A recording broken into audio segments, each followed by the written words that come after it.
I've seen a lot of places around the world and far apart. But deep inside, there's only one that's closest to my heart. Wherever I may lay my head, no matter where I roam, Barbados will always be home. I love the open spaces, what a feeling to be free. I see I'm smiling faces, oh, they mean the world to me. A place where friends are family, a place to stand alone. Barbados will always be home. Barbados, yeah. Barbados, Barbados will always be home. The Prime Minister's office welcomes you to the Princess Margaret Secondary School for the Ideas Forum St. Philip edition. Thursday, July 31st at 6:30 p.m. This is your chance to come together and share your ideas for the future of St. Philip and Barbados. Submit your ideas to ideasforum@barbados.gov.bb or find us on WhatsApp at 256-4646. Come out, let's gather and share our ideas for a better St. Philip and a better Barbados.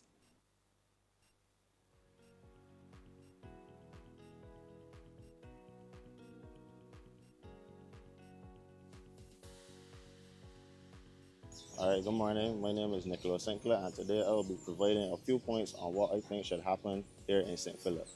As a St. Philippian, my entire life, some of the things that I think should happen here is that, for one, we need to use the land for more cultivation. I feel like we need to reduce our import bill and bring down those costs just a little bit more by growing our own stuff. And not only in St. Philip, but in Barbados as a whole, I feel like we need to use our land more wisely instead of it just growing bush and nothing is happening with it. If we can capitalize on that and grow our own stuff, we'll be able to feed our own people in a case where something like COVID outbreak or anything of the sort, pandemic, epidemic happens again. And also, I feel like there needs to be more communion here in St. Philip, more community activities. I feel like, especially here in King George Park, which is such a big part, known nationwide, known part that persons have picnics all the time. There needs to be not only just sporting events, but just events in general to bring out the St. Philip people more. And let me touch a little bit more on the sporting. I feel like it would greatly reduce the crime here in St. Philip. As we know, there's been a very big spike in such crime happening in St. Philip with robberies, etc., etc. I feel like we need to give the young people some inspiration, give them a reason to come out and support and try their best to compete, and give them a great incentive for training. Show them that you care. That's all they really need. Just show them that you care. And these are just some of my points on what I think should happen here in St. Philip. And I really love St. Philip. I've lived out here my whole life, and I would really like to see St. Philip expand. Also, just to let you know, I think you should include a KFC as well. Just add a little humor. Add a little humor on the thought. I was hearing about that since I was like 10. So I feel like, yeah, we got that KFC moving. But that's just some points on me, and thank you. My name is Tyrell. I live in St. Philip. So I just do landscaping, I think, right now. But really and truly, I would like to get into dealing with animals and livestock and what's not, starting my own business. But before I live right now, I can do it on a big scale, you understand? So I want to start with something small. Like right now I got a dog, then I want to get some birds and things like that, some parrots and some budgies and birds in general and things. And start breeding and selling with some dogs and other things till they got to the point where I could expand and like on a bigger scale, if you want to say me. And then for the community wise, if they get together now. So far I have a couple of events in Market Short, yeah. I have a couple of events in St. Philip, but they could do other things like football tournaments and things. Because I'm a man that do sports and things too, you understand? So like get little football tournaments or probably real tennis tournaments about any place, different parts of St. Philip, 6th Road, East Point, Long Bay, and you know what I mean? All about 6 Road, bring the community together, bring people together and things. And then more, I feel so too. You see these sports and like different types of activities and things will bring people together, more positive energy, and like people will see a different idea to certain things. You know what I'm saying? It will probably cut. Not saying it will cut on the balance altogether, but at least it will lessen up on the balance a little bit. You know what I'm saying? When we go in this community, it's a pretty good community. Never foolish never happened from it and on that. I mean, just come and play games in the road. We even gamble in the road. You know, so has street gambling and thing. Keno, marble fishing, and supposed to catch a corner and what's not. And just have some good little funds coming up. But we didn't have the street like that. It was a dark area, you know? Everybody brought a light, every play some games and play and thing. But since the road do now, you got people like driving down through here now, ratless. So we do a thing already to get some humps, but we never get the humps. So if they could come and do that for me, I would feel so good. You know, to live to see that we get some humps and the children will be more safer down through here and thing. Because they got a lot of children book the place now. You know, at one point it wasn't dark anyway. You know, when mother go down to work and tell you, don't go outside in the rain on there, and they got muddy puzzle. Ah, boy. Pepper Pig no come up, but we had that kind of thing a long way before Pepper Pig. Muddy puzzle is jumping in muddy puzzle, and you get back inside the base before your mother get home and know you're outside. Oh, God, I'm going to tell you. But maybe baby won't go here, and we had it like, no, so got a little box here, you put in a roll it, man, and push it up the hill to come down the hill. You understand? We had, there's so much to mention. There's too much to mention right now. Yeah? I believe that if we got more activities in the neighborhood, it will bring back the spirit of the community, bring out the people, to let everybody see that, yeah, bring them back in session again. And the little children, it's all about the little children. So we don't want them to fall into bad hands. So we would like something going on for the past, so that when they got bank holidays and that kind of thing, people like come out and enjoy themselves and things like that. You could get football, a little basketball, a little tennis, anything like that in the community would be great. And what's that? You understand? Even if you live around Brighton and in other areas and you could go out your talent, you could come out and show your talent and enjoy yourself. I think in St. Philip we need more stores, especially that can be accommodating to schooling system, like more stores that have books and stores that have clothing. So we don't have to go all the way to town or Sky Mall Far or Sheraton, because there's how many schools in St. Philip? There's many schools in St. Philip's and there's no bookstore to get back to school supplies. So more back to school supply materials in St. Philip would be great. Also, I think in St. Philip we need to put our children more in a Christian more variety, because there's many churches in St. Philip as well. So I think parents should be more involved in their upbringing in their children, in if you're Adventist in the Sabbath school, or if you're in Sunday school, and they should also come along to help bring up the children to be in the right way of to nurture them. So, because nowadays life is rough and people are always out and about stealing and shooting and killing, but if you put your child in the Lord, they shall grow up in the right way. My name is Sherlyn Davis, and I was living in Brighton, now they're 55 years old. And what I see, I ain't saying nothing pushing for the young youth in this neighborhood. And I live out here all of my years. All people in this neighborhood is study about cricket and things. They got real talent in Brighton. Real talent. I used to play table tennis at St. George Secondary School and badminton, but just through have issues that I ain't keep up in sports and things. But I got a grandson there at like football bad, and there's no football team in Brighton. We got send we little men out to different places to play football for other teams as young people, and they got real talent in Brighton that these little youths could get far enough talent in St. Philip. They got enough people that in Britain that, especially girls, enough people that retire from doing volleyball and then kind of things that retire from Britain that could train the young girls and things too. You understand? But I want some more things pushing for the youngsters in Britain.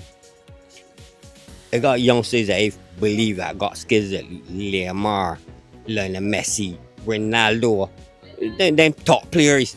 They got member youngsters in Britain. I could do them kind of things and get far, but we ain't got the push. We just want proper program in Britain and we could get far. Like how Ellington and them places got good football team, Britain could get far too. I believe I want a more sporting program in Britain for the youth and help them, you understand, push far in life. It ain't all about other people. We want the youth, and that is the regeneration that can come up right now and let it get far in life. I would like to have sports in St. Philip, like volleyball and netball and stuff at King George V. So it will also start violence for the silly little young children, and it will bring everybody together and make everybody, you know. I would love to get Cassie 6 for us. But we need to start the village and thing for real and make everybody come together and make awareness. Wait. Yeah, I come from about the biggest family in Britain at the time. And everything was rosy-dosy, you know. We played in this here back line, as we called it then. Out there was the road going to the 2 mile holes, which I've lost a couple members of the family years ago to when it came down, you know, some of the thing came down and buried them all out there. Now we had a back line, this here. And everybody knew everybody. You can go to everybody's house. You can eat from everybody. We played in what we call the gully. Now down here in Britain, we had 2 sections of Britain. There used to be a milestone right up the street, which if you came from further than there, you were from top end. And top end and bottom end, as we call down here, used to have some good rivalries in any kind of sports at the time. Well, it was mainly cricket. Right, a small bit of football, but riding cycles was a good exercise. We had a lot of games in the street, running and stuff like that. We had a couple of the more recent, more prominent guys. Francis Scott, he was even chosen by Sir Frank Worrell, another stalwart of the West Indies, Barbados cricket empire. And he was a class act, Francis was. Then you had the 2 Franklin brothers who, I would say, mainly got into politics, Warwick and Ballon. Their mother and father were bakers, and Richard took me, I think, the best turnover I've eaten in my life I got from them. In them days, we had the fish vendors who come down and they carry your bikes from up Foul Bay. And the thing was who can get the biggest dolphin head, you know, to do a boil thing. And what did we do? We had to go to school every day. Church the same. I guess everything was cool then. But now, the kids, nobody seems to read. And that hurts me. Nobody picks up a book and, you know, do nothing. Ours was compulsory because we had to do homework. We had to do the backyard stuff like most of us had little sheep and little cow and that kind of stuff, and pigs, of course.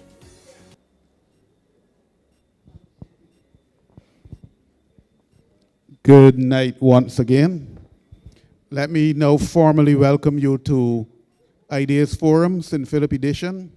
Welcome to the Princess Margaret Secondary School. I'm Roy Morris, Prime Minister's office.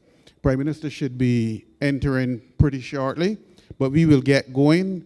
Let me apologize also for MP Kia McConney. She's on her way. Today is cabinet, or was cabinet. Cabinet is normally meets on Thursday, so we're running a little behind. She should be here shortly. But in the meanwhile, we'll get going. Ground rules again. If you are planning to make a presentation tonight, the first thing you need to do is to go over to the desk at the rear on my right. Speak to the two young ladies from the Prime Minister's office. They will take basic information from you, give you a number. That number will determine the order in which you speak. If you're looking for a bathroom, exit through the door by the camera over here. There are two bathrooms ahead of you. Again, let me warn you, both bathrooms are marked ladies, so if you are worried, just decide which one is for ladies, and which one is for men's ladies. Just knock before you go in, just to be absolutely sure. So we will get going. The first person on our agenda tonight is Mr. Francis Eiffel. Mr. Eiffel, microphone is yours.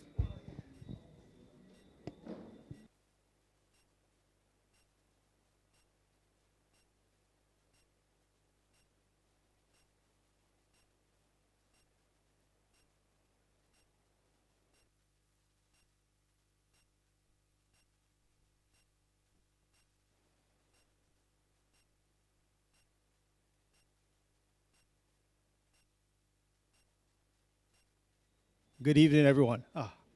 Fantastic. I am Francis Eiffel, and I'm from Sanford, St. Philip, and I'm happy to be here. Good evening to the members of Parliament who are here with us, and I'm hoping that I can add something to St. Philip. A year ago, I brought up some issues here. Some were dealt with, some were not dealt with, some were partially dealt with. And hopefully tonight, I can make some suggestions that will get the ones that were partially dealt with, and the ones that weren't dealt with. I am a farmer, or I am now a farmer. I have farmed for a while, but that was not my major occupation, but it now is. And one of the biggest challenges for farmers in St. Philip is water. Last year, the Prime Minister spoke with me, spoke with everybody, about the plans to have the tertiary treatment plant that is come on stream to pump reclaimed water to the St. Philip area to be used for farming. But obviously that seems to be somewhere off. It's not yet happening. And I have an idea. It's not an original idea. It was actually something that was brought up somewhere around 2004, you think, where whilst we are waiting to get this irrigation system in place, because the current system is woefully inadequate. Last year, I did have, with the help of Minister Weir, some persons from BADMC did come and look at the situation. But the reality is that the irrigation system is overloaded. There are just too many farmers on the few wells that there are. So my suggestion here is that we try to utilize rainwater, but for rainwater we need storage. And back in 2004, there was a project, I think it was somewhere around 2004, it might have been, where it was a do-it-yourself system where you could construct some ferro-concrete storage tanks. And then obviously capture the water off the roof of your house, sheds, whatever, and use that for irrigation purposes. And I believe that that is something that could be looked at again. I myself, I have a 20,000 gallon steel tank, but that is in some disrepair right now. And the guttering and so forth is also in disrepair. But that size of tank is what you would need, something in that kind of region. If you have any significant holding, land holding. The problem with something like that, as I said, that original idea was pretty much do it yourself at home with some concrete and steel mesh and so forth. But we have some better systems nowadays. There are entities that can probably do better construction of those types of tanks. But of course, there's a cost, upfront cost, which is always a challenge for the small farmer. And another suggestion I would put here is the rebate system that the Ministry of Agriculture has in place. Whereas it is a good system that you do get back a considerable amount of money for your output, you have to have the money first. And that is always a challenge for small farmers. So what I would like to put here again is that for projects like what I'm suggesting here, if that rebate could be upfront so that persons can make that investment without too much of a stranglehold, and then we don't have the problem, the pressure of the irrigation system. You will have adequate supplies of rainwater captured to use for your farming. So that is idea one. Sorry? Oh, sorry. Sorry. Okay. Quickly on to still on farming. One of the things that we also have is we have a lot of gluts that can ruin a small farmer again. Again, back in the early 2000s, there were extension officers from the Ministry of Agriculture who would come around and they would actually ask farmers, what are you planting? What are you planning to plant? And there was basically a kind of a database. So something like that again, where people have an idea of what is being planted, what needs to be planted, instead of everybody planting the same thing at the same time, big glut, everybody goes broke. So that wraps up farming. Barbados Water Authority. Lots of talk about brown water in St. Lucie. We got brown water here in St. Philip too. In Sanford, I am right at the end of the line. Lots of brown water. I changed lots and lots of filters. There's a hydrant right in front of my house, which was put in specifically for flushing. Yes, Water Authority, you can call them and tell them, hey, come and flush. But I would like to see a system where they schedule it. I have a background in aviation, and scheduled maintenance is one of the critical things. So they should put in place a system where monthly, bi-monthly, they can come, flush the system, and we'll probably have less issues with brown water. Also, that particular hydrant, I think, can be designated for use by the Barbados Fire Service. And again, if they're filling their trucks from that hydrant, less brown water. And yeah, that is about it. There's one other matter, and I see the Prime Minister is there, and I hope that she won't forget me.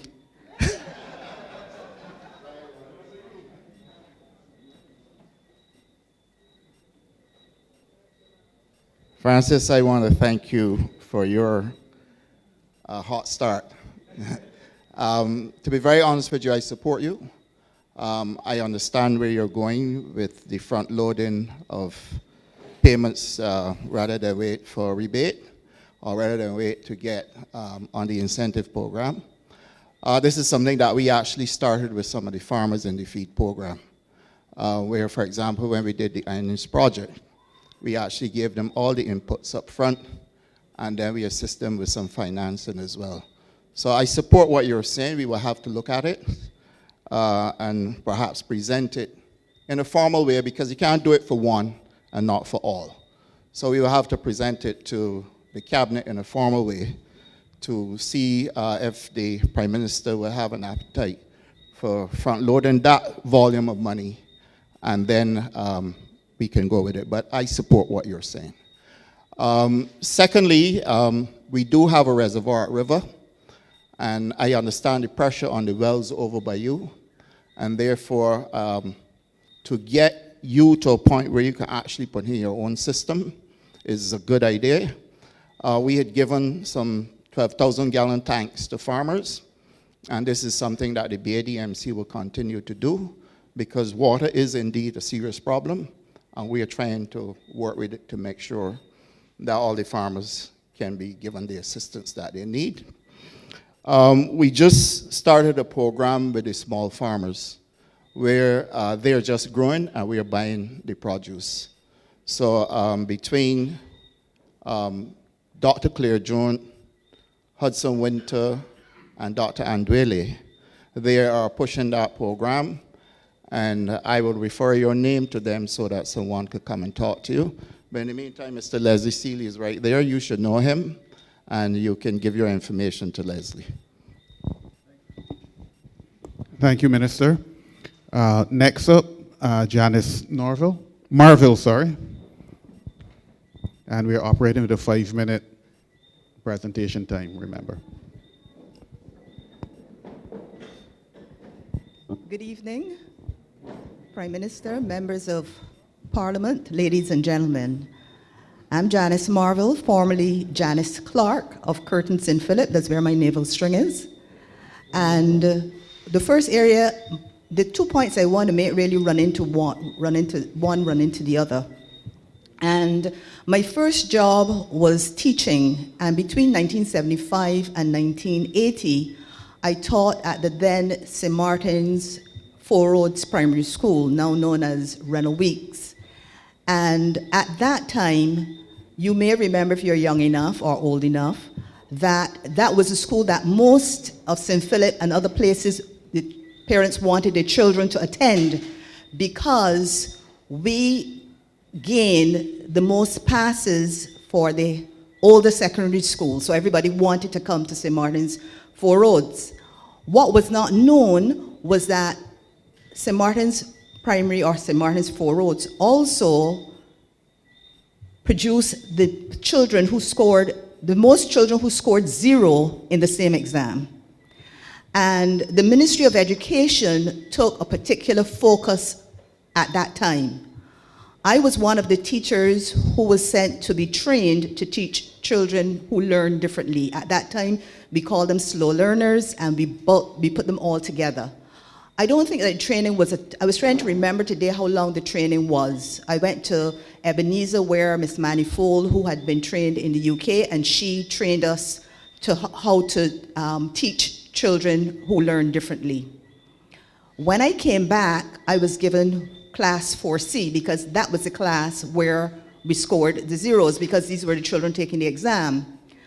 I was given 18 children, and from very early I realized that there were 18 children, but I couldn't teach them the same way, because they all had different needs. Some couldn't write their names, so my goals had to change. And to go quickly, from the Ministry of Education, Mr.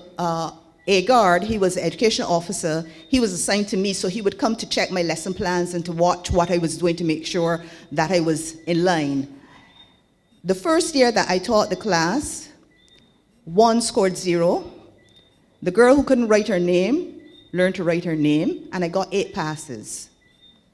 The second year, I was given 18 children again, 11 pass, no zeros. I then resigned because I went to do my full-time years at university, and Mrs. Monica Rawlings, who taught me in class 3 at that same school, and who only ever taught at 3A or 4A, she said to me, Janice, I'm inspired by you, and she took the class. 18 students, all passed the exam. What am I saying? There was a particular focus given to students who learn differently. Now we know it as neurodiversity, now we know it as ADHD, dyslexia, dyspraxia, autism, and on reflection, now that I know that I had all those children in my class, but I didn't have the knowledge. But what I did have was the focus for these children. And I'm saying, I've been listening and I've been watching, I've even gone to some of the meetings with the Ministry of Education, and I'm not persuaded that we're given enough attention. And I'm saying we don't have to reinvent the wheel. That was just a pilot. But perhaps it is something to look at again. That's my suggestion.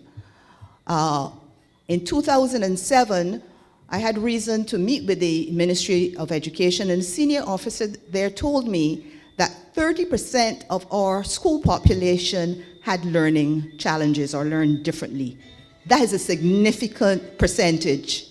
I don't know what the percentage is today, but I know that it is still large. What we also know of people who learn differently is that they struggle with self-esteem, with their own self-worth. And running on quickly, I changed careers from being a teacher. I became a human resources practitioner. And I worked for 7 years at Amma Resorts as the human resource director. And what Amma Resorts did was benchmark Ritz-Carlton. So I was sent off to Ritz-Carlton in Boston to see what they did, to come back to see how we could improve what we did here. And one of the things that they did, before you got the face-to-face interview, you had a telephone interview called a Talent Plus interview. And what it did, it was a global psychometric test, really, or assessment. And it measured 11 themes for service. And I'm on to the idea of service because this is one of the areas in Barbados that really edges my teeth. We are so educated, we are so friendly, we are so hospitable, and we still cannot get service right. And so when we started to do the interviews, and I interviewed thousands of Barbadians of all walks of life, all educational background, social background. And what this interview would do, after you completed the interview, you charted the interview on an index. So it showed the top performers globally, the contrast performers globally, and you would see where you measure there. One of the first themes was work ethic. Barbadians were higher than the global people on that index. The second theme was self-esteem, and we always did. Work ethic high, self-esteem low. Self-esteem, I'm not saying that, and this was generally, and every time I say it to Bajans, they push back at it because they think that I'm talking about our education system, or it's not. It is something different, and I've spent the last 10, 15 years of my life researching self-esteem because I got interested in it there.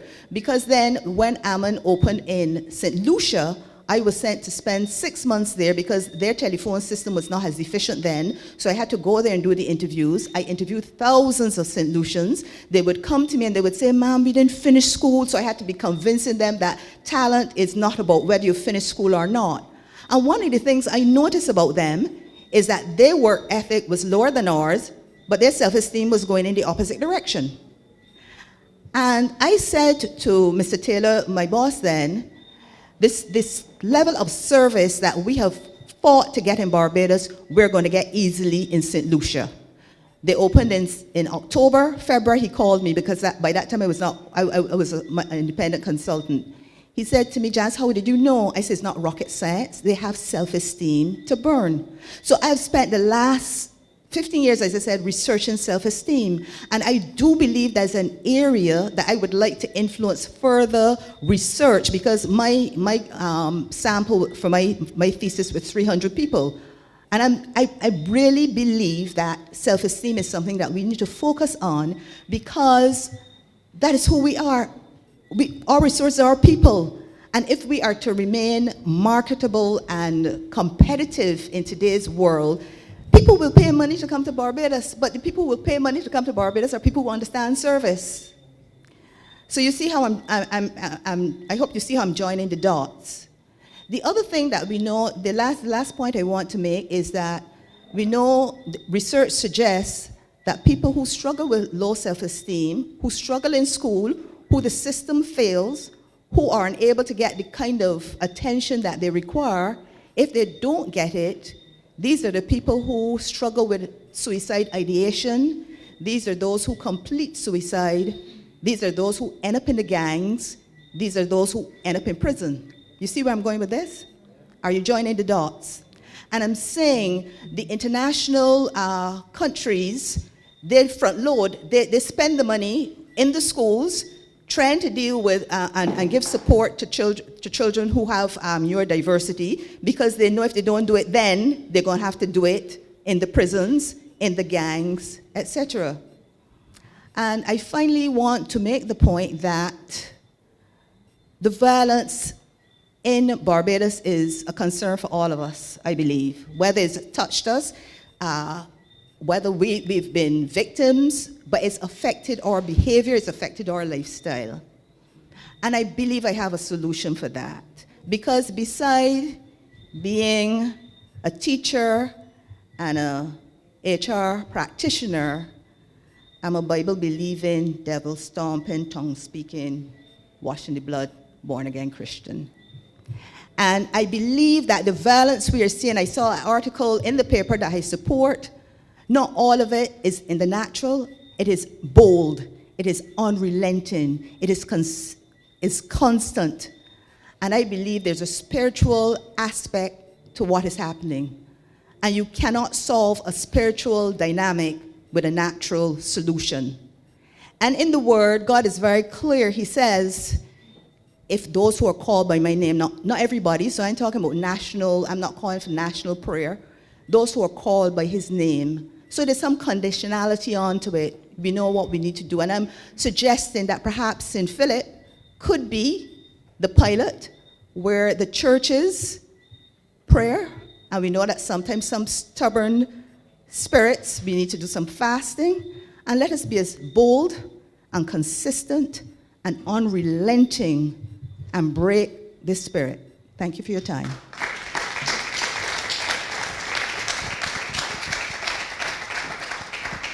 Thank you, Ms. Taylor. Very interesting presentation. You may be interested in putting together some kind of proposal in relation to the neurodiversity issue and sharing it with us so we could see if there's room for work.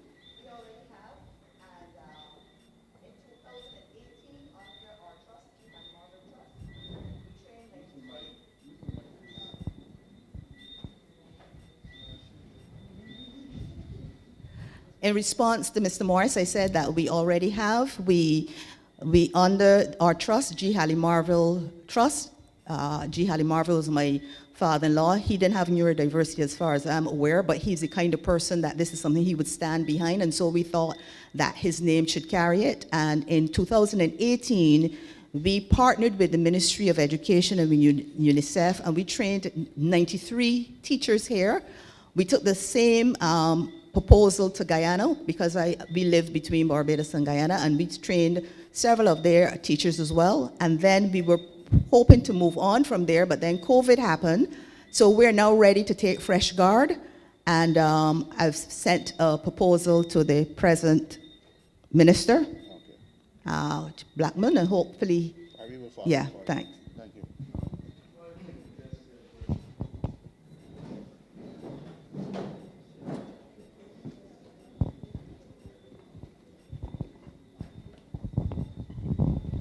Thank you very much, ma'am, and thank you for your very clear exposition and sharing with us your journey as well. I started in education, but unlike you, not as a teacher. And therefore, some of the things to which you referred resonate deeply with me, because that is what I saw and confronted. In fact, in those days, the ministry didn't even have psychologists properly. And when a 4-year-old child tried to commit suicide, that was when we introduced the program of psychologists in the ministry. And over the years, in fact, when we came to office this time in 2018, the biggest amount of increases initially were in the area of social workers and support in the ministry to be able to deal with the behavioral issues. How many of you have read the Charter of Barbados? I'd like to suggest that everybody go and read it. And when you finish reading it, also look at the mission economy, because mission number 2 is in fact about confronting low self-esteem and low self-confidence, etc. Like you, I am fundamentally of the view that that is one of the major problems confronting us. And that is why, in our own way, we have things that influence us. And for me, I link the emancipation of the mind with the building of the self-esteem, or put it the other way, the building of the self-esteem with the emancipation of the mind. And that is why, for me, the journey of trying to get us moving in that direction is more important than anything else, singular thing that we will do. And part and parcel of it is understanding our history, understanding what has influenced us. I keep making the point, why do we go into a room and Bajans typically sit at the back? It's the first thing we need to understand. And even when we tell people, come forward, I mean, the others know, Roy, know if I was here from the beginning, I would have you all fill up all them seats there. And the only reason I hear it is because I have the opposite problem. That as Prime Minister, I don't want people to feel all the time that I only want to be in front. But we have to confront this. And that's why Emancipation Day was introduced by us previously in another administration. And I asked myself, in this week between July 26th and August 1st, how do we get more Barbadians, more Bajans to understand and appreciate these things, and not as a fringe event or a fringe movement? Because they are fundamental to who we are, what we can achieve, how we treat to the golden rule, how we treat to the issue of the resolution of conflict, how we treat to the issue of productivity. And I keep making the point that if you, for example, in a hotel,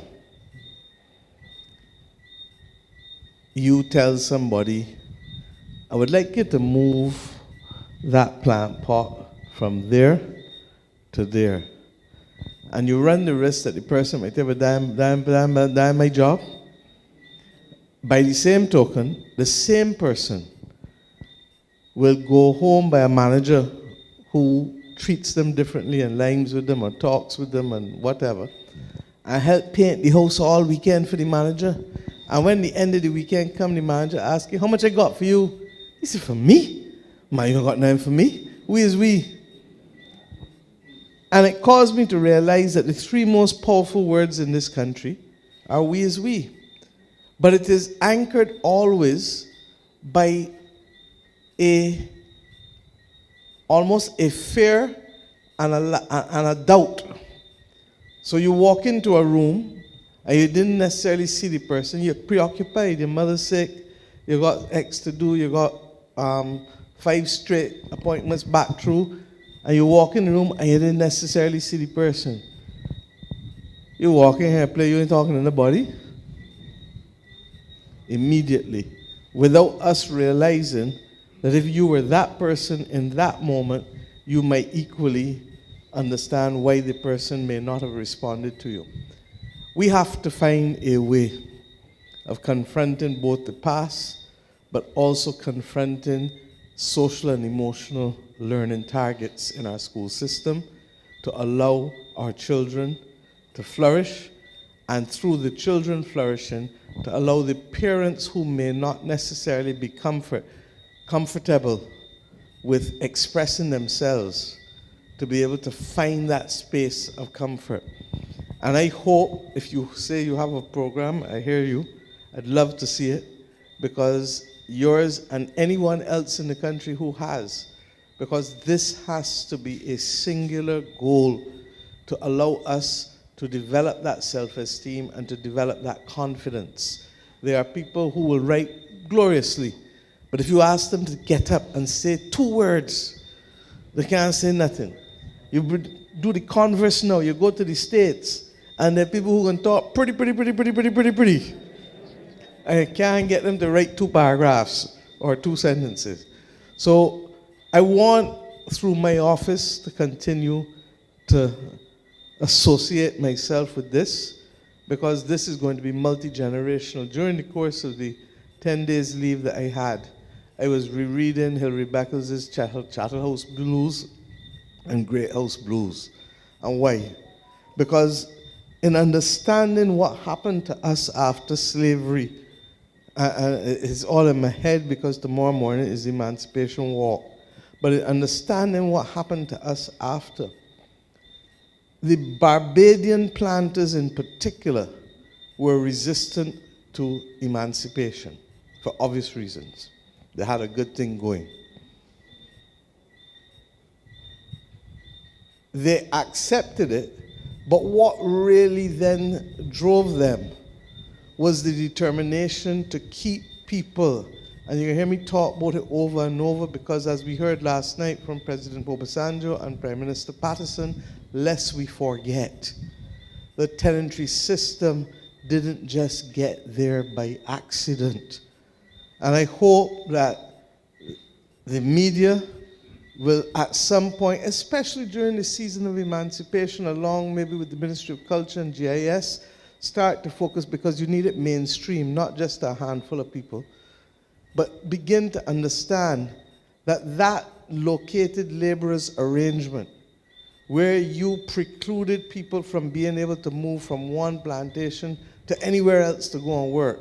And if you wanted to live here on this particular plantation, you had to sell your labor, and it was determined by the employer, the plantation owner, what price he would give you for your labor. That is the closest thing to a form of forced labor that replaced slavery. And that existed almost for a century.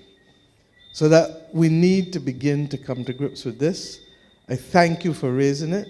I think that all of these things are affecting us, and we have to understand how we can allow our children to be confident but respectful.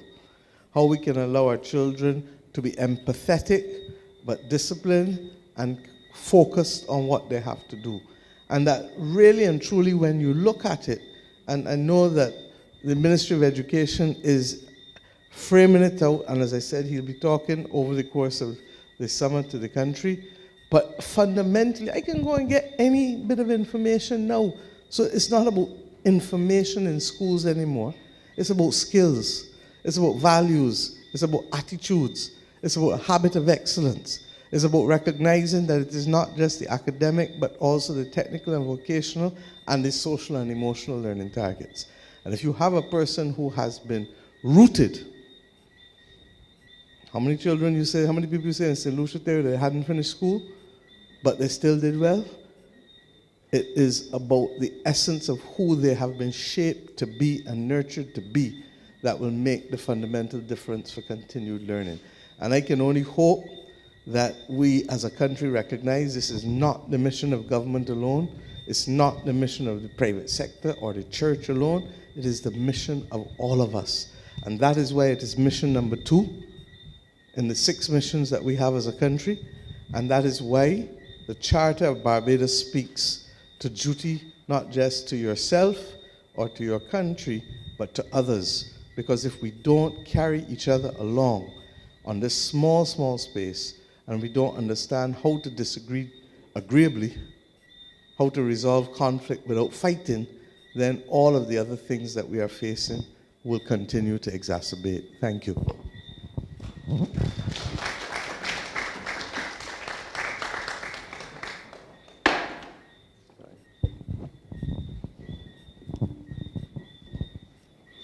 Thank you, Prime Minister. Jerome Davis.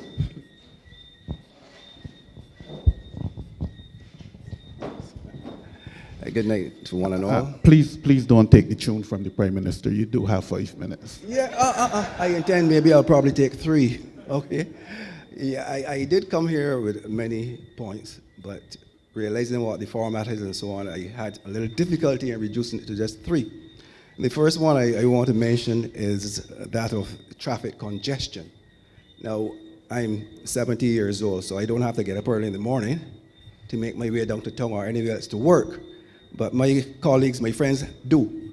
And it pains me to see people having to leave home at 6 o'clock in the morning to get to work for 9 o'clock. And what some of them do now, they don't have breakfast at home anymore. They take it to work, they eat their breakfast, and then they maybe wake up for work. And I want to suggest, it's nothing new, it has been mentioned before, but government has not been bold enough, I believe, to try to implement it, but that we should stagger opening hours.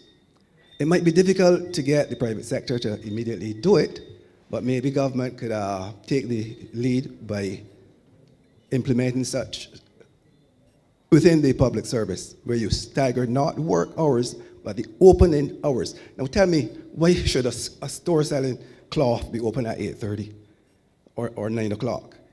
Schools are open at 9. Almost every business here in Barbados is between 8:30 and 9. So everybody's on the road at that particular time. And when on a few occasions that I have to travel now, and I see the lines of traffic, I say to myself, if I was still a working man, there's no way anybody could get me in any traffic like that every morning. I would have to be late. I could stay late after, I don't mind, but I wouldn't be in that traffic. So I'm suggesting the government be bold enough to try to implement the staggered opening hours. Second point, Water Authority. I called Water Authority, I think it was about the 17th of June, about a leak. It was just a leak. There's a difference between a leak and a burst. And this one was just a leak, so I wasn't too worried. It's still there leaking. My concern is not so much that particular leak, but when I see a burst, I mean a burst where it is really gushing, and you call at 6 o'clock in the morning, and they get there at 4:30. Now you know how much water has been wasted. I'm suggesting that we could have a rapid response team in Water Authority, which responds within half an hour to every call that says a burst. There's a difference between a leak and a burst. So you hear there's a burst, you respond not to work necessarily, but to assess the situation and determine whether you're going to pull somebody from Gemswick who is working on a leak to go over to some other point where there's a burst. Just as the nurses do, you go, everybody rush to casualty, but everybody's not going to be seen. Triage, and you deal with the ones that are more important first. And I think that would and should work with Water Authority. It pains me sometimes when you see that water just gushing, and you got to wait for at least a day sometimes for them to come and fix it. Sometimes they drive by and they will tell you, but that's not on our work order, so we can pass back. You know that. I'm sure you all know that. And the final point, I'm going to be short. Okay? The final point I will deal with is something called subdivision of land. And this affects a lot of people in St. Philip, I know. Sometimes your old grandfather dies and he leaves a plot of land for the 3 siblings. Now, who is going to take up the challenge of paying to get the subdivision done? The main problem here is the cost of putting in a road. Now, I think it was in the budget, I saw one of the ministers say that they're going to extend the time for you to do that. It's not a question of time, it's a question of cost. And I'm suggesting that you're not a developer. These people are not developers. Why are you asking them to put in roads? Make sure that the road is allocated, demarked, whatever the word is, that you put it on the plot. So you cannot put the house on that stretch of land, whatever it is, but you can go ahead and divide the land. That's all they're asking for, the cost of putting in roads. Why you got to cut it, you got to put down stone, you got to pave it. I have friends who are in that situation, and there's nowhere to turn. They don't have the money. There might be 4 persons, but somebody got to step up to the plate to do it, because the others ain't got the money to help either. So I'm asking government not just to extend the time frame, but to do away with this demand that you put in the road. Make sure that when you make the plots out, provisions are made for the land, for the road, sorry. But do not demand that poor people who don't have the money put roads in. And you know what happens when you do that? You're then blaming these people for having vacant lots that they can't maintain. Right? And I go on to vacant lots because I got a little time left. Years ago, I got a minute left, right? Good. I know, I'm timing myself. Years ago, late Prime Minister went after, introduced a measure where vacant lots were taxed at a higher rate than a lot with a house on it. Again, a lot of people in St. Philip have parcels of land.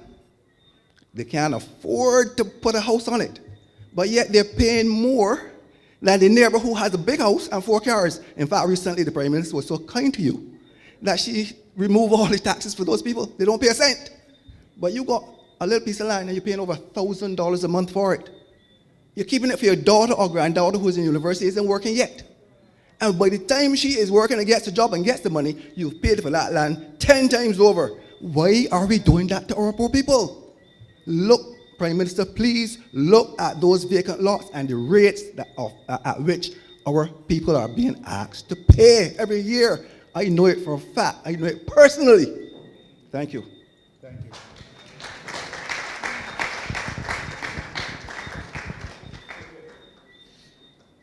Thank you, Jerome. I guess it stands to me to make a comment with respect to the subdivision of land.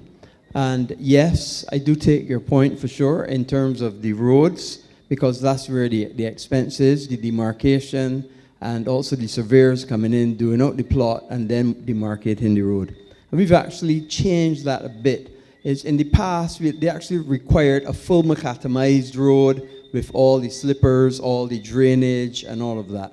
And we've relaxed that to some extent and just asked for a sand and seal road in certain circumstances. But you have to understand that when we also do the subdivision, you have to protect the individual people. Because say, for instance, they go to a bank to be able to, they get the subdivision, but then they have to raise the money to build the house. So it gives them the opportunity to mortgage it. And for often they have to have that protection. So the road is important because you have to also have the services, the electricity, the water, and all of those things. But we take the point and we'll go back to planning to assess it. But it has to do not only with the cost of the subdivision, the standard at which the road is made, but also to be able to give good title. Thank you, Minister. At this stage, we will invite Crystal Walcott and Company.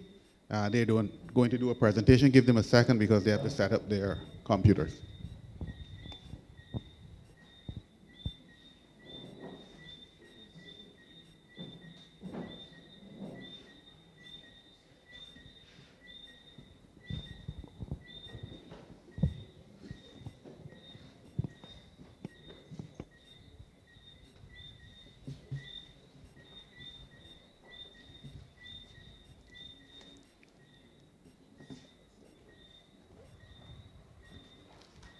Majority of you can see this? Yes?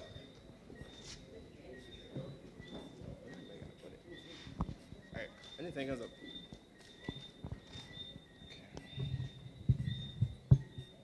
Okay. All right. Good evening, everyone. My name is Dijada Messiah. I'm a third-year medical student at the University of the West Indies, Cave Hill campus. I'm also a youth advocate with the Childhood Obesity Prevention Coalition program under the Heart and Stroke Foundation.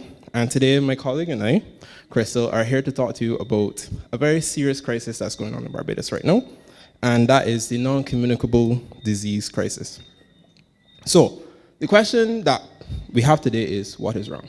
And the main question is health, right? Poor health, really and truly. The overconsumption of unhealthy foods that has become a pattern that has accelerated in the recent years, and the consequences of poor diet, poor nutrition, and poor health are actually very devastating. How devastating, you may ask? That's it. If I say to you that 66% of adults are overweight and 33% are deemed clinically obese, that means 1 in 5 children 1 in 5 adults, have diabetes. Now, if you take a quick look around the room, there are more than 5 adults in here, which means statistically, some of us fit into that 1 in 5 statistic. Now, I want to bring it home a little closer to you. 1 in 3 children are obese or overweight. And one of the leading causes of NCDs is overweight or obesity. So take that figure, 1 in 3, and think of a classroom of kids, 30 children to be exact.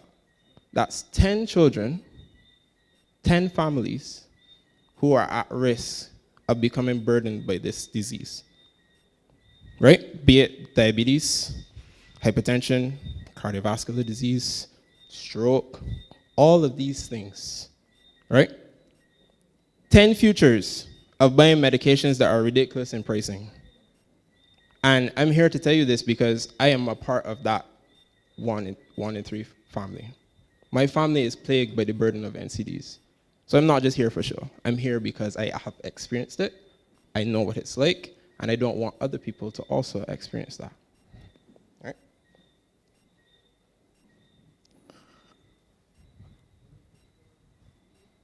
If I tell you that 80% of all the deaths on our island are related to NCDs, how believable is that?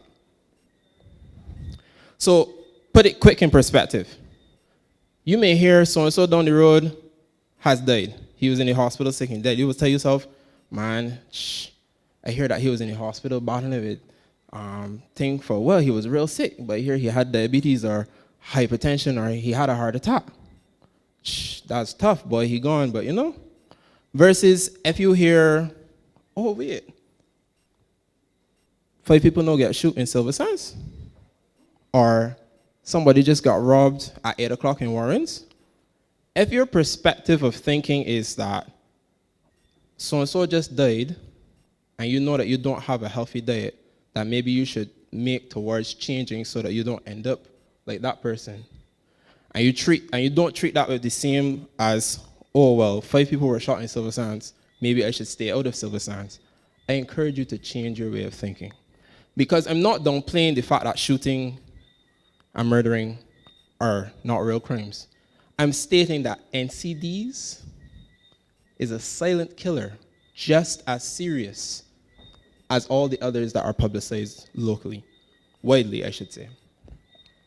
So what does this mean? How much sugar do we really eat? If I were to say to you that this is a very local drink that we love, right? This is 17 teaspoons of sugar. And this is a drink that's very widely drank. I know people that drink 2 of these in one day, 4 days a week.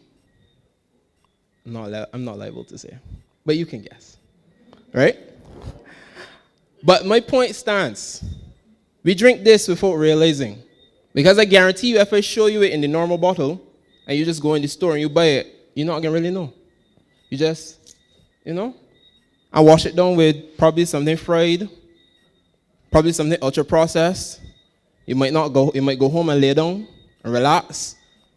All of these are modifiable risk factors, but we don't clock it because they have become so accustomed to us.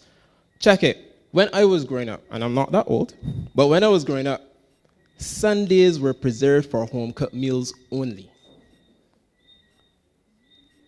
Sundays nowadays, I could go anywhere that I pass a fast food joint, and I have to wait in traffic. Not because I'm going in, but because I just want to pass, but people are going in to the point it's so full that there's traffic. That's the reality of today, and that's how normalized this has become. Furthermore, on my last point, I want to talk money, because money makes the world go wrong, right? A professor did a study that $375 million of our annual income, well, our GDP, 10% of our GDP, is spent directly and indirectly on NCDs. That is reflective of healthcare, absenteeism, And of that 375, 65 million are spent on diabetes and heart disease alone. All preventable risk factors. That basically means we are eating our economy into hardship. My solution is to focus on the source. We go to schools as part of the school nutrition policy, and we start where it can be changed easily. The kids. We go to the schools, secondary, primary, we talk to them, we learn from them. We explain all of this to them. And we tell them that, hey, this is why this is bad. Yes, you may need sugar to help your body function, but the amount that you consume on a daily is not required at all. So we are encouraging, for our solution, the reinforcement of the school nutrition policy. It's already there. But it's one thing for us to go into a school and say this to the kids. I step 2 feet outside of the school gate, and the same things are being sold all over again. And a legislation that helps support the persons who want to make this change. Thank you.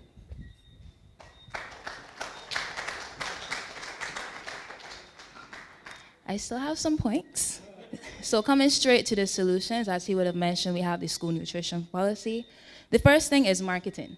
We may not realize it, but marketing is a science which takes advantage of children's cognitive, developmental, and emotional immaturity in attempts to build brand loyalty. At this stage, their preferences for foods are being shaped heavily by the marketing of these unhealthy, ultra-processed foods. We want to see the removal of all marketing tactics, from tours to sponsorships, because it is not contributing to maintaining a healthy school environment. Exposure to unhealthy food marketing is linked to increased rates of obesity in children. Legislation. Beyond the policy itself, we're calling for legislation which gives a binding effect to the policy because it is more formal and enforceable, with greater consequences for violation, unlike the policy itself. There's the opportunity to amend existing legislation, such as the Education Act or the Health Services Act, to allow for more robust enforcement of this restriction. And this is critical given that marketing is continuing, so we need a stronger push that says no. And we're flipping the script. When it comes to sponsorships and donations, what non-food beverage companies can we consider, be it the banking sector, retail, hotels, to provide schools with the support that they need, because we understand that it's time to look beyond the major fast food players. And when it comes to importing foods, especially snacks that are intended for sale to children, what options are there that are low in sugar, sodium, and fats? Current products on the market can be reformulated to remove excess nutrients, making them more compliant with the policy. Health is not a privilege, it is a right. I borrowed this from our beloved Prime Minister. This was one of her Instagram captions a few months ago. And each of us in this room knows someone living with a non-communicable disease. And if we think about the fact that 1 in 3 children are currently overweight or obese, they are now at a greater risk of contributing to the NCD crisis that we are facing.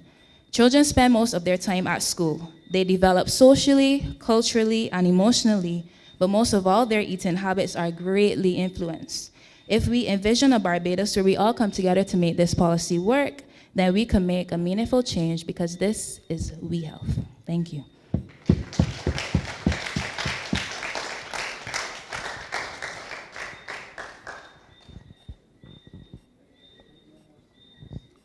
Excellent presentation. Prime Minister, you want to say something?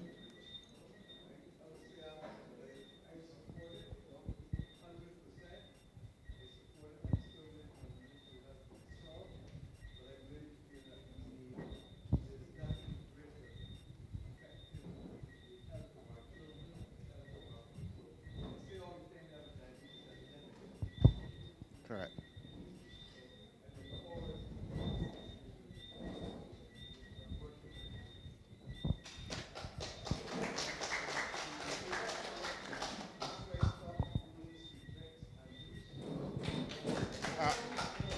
Hold it, Prime Minister. Remember, we're going live, so people aren't going to hear you.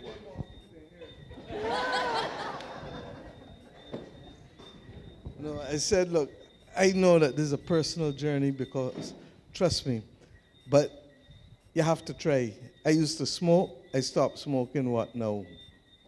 In 2017, this is what, 8 years? And that doesn't mean that you don't have the urge, but you have to resist the urge. And then for the most part, try to stay away from as much processed foods and tinned foods and as much juice and sweet drinks. I ain't fooling you. So water works well, and coconut water. And in a sense, I say so because at my size still I should have worse health profile.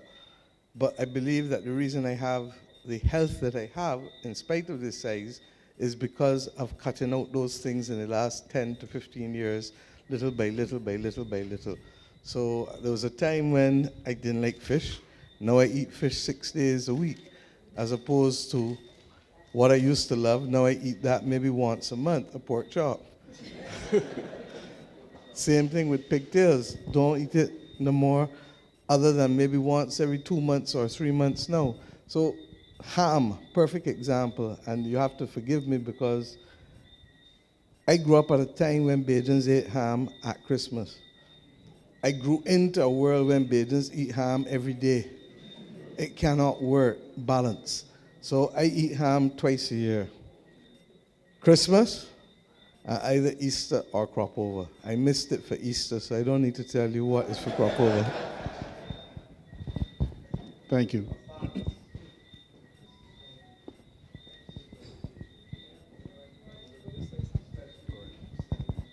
Good evening, everyone. Prime Minister, don't get scared. I have a question from somebody that did not want to come up. The question is, what are the real programs for the parents? And my own comment, I'm a little worried that as a government, and Minister Duguid is going to beat me now, and I'm coming into St. Philip. St. Philip, especially 6 Roads, is rapidly developing. Step out of Princess Margaret's gate, you meet Chafet, you meet Burger King, you meet many other fast food little establishments. I am hearing now that another fast food establishment is going up. So it's all well and good to say we support the NCD fight and the sugar sweetened beverage fight and the salt taxes and everything, but what are we really doing in terms of the development of the country, in terms of where we're putting fast food restaurants? I live in St. Philip. If I travel to Emerald City 3 o'clock any day, and the children leave these gates, Chafet is full, the snack aisle in Emerald City is full, Burger King is full, and I truly worry, and this is as a normal citizen. I know it's a little touchy where I am, but as a normal citizen, what are we putting in place to, they're already here, but to curtail in terms of the development, town country planning, where we are putting these establishments? If it were up to me, they would never be close to a school. Never ever be close to a school, certainly not in walking distance. And yeah, the parents need a little help in terms of where to go. I'm not sure if talking to parents on the outside, yes, the children are being educated in school, but I think they need a little help and guidance, more of it, in terms of their role in the NCD fight and how their children are eating. That's it from me. Thanks. Thank you.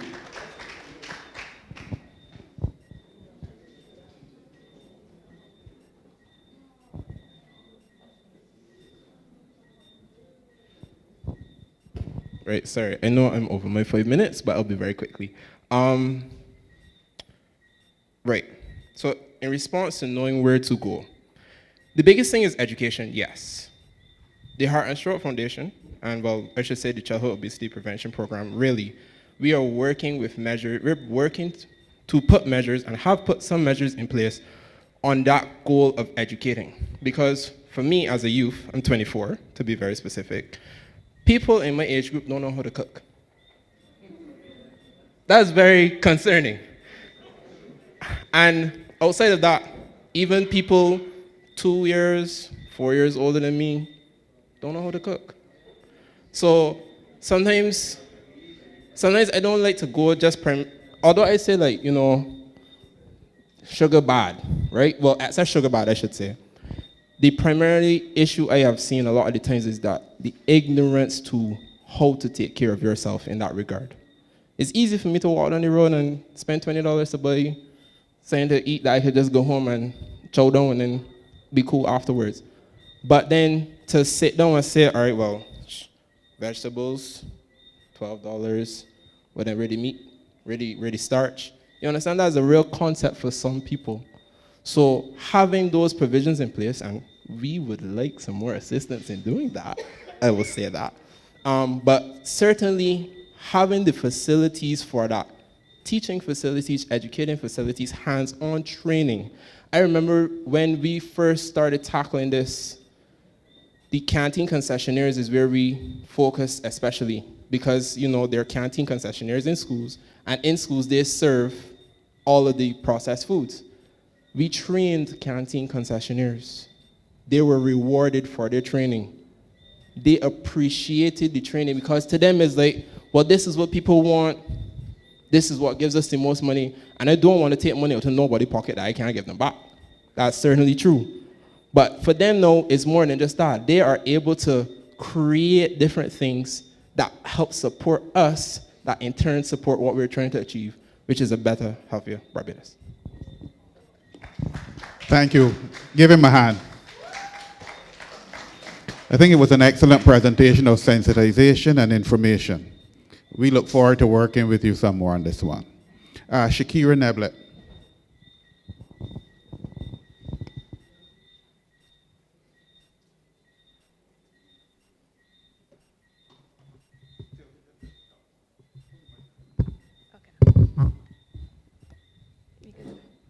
Good night, everyone.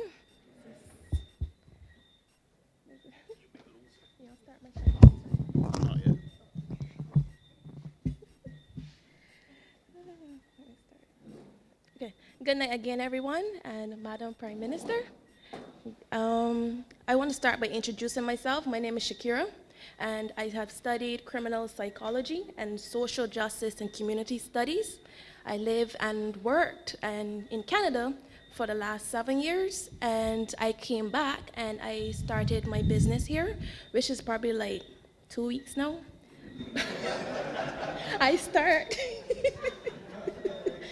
But I had some good clients and customers so far, and as I say, I had clients and customers, and they had told me, well, this would be a good opportunity for people to come and hear me out and get more with the society, because I studied criminal psychology and social justice in community studies.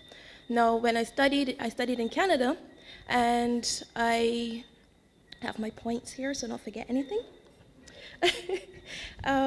Where I dealt with some issues in Canada, and I was seen for my leadership, and I've held events where it was like over 150 people, and I was then nominated for my leadership by the community and by professors, and I was given an opportunity to meet Obama. It was other students as well from different Caribbean islands, and there I was the only Bajan there representing us.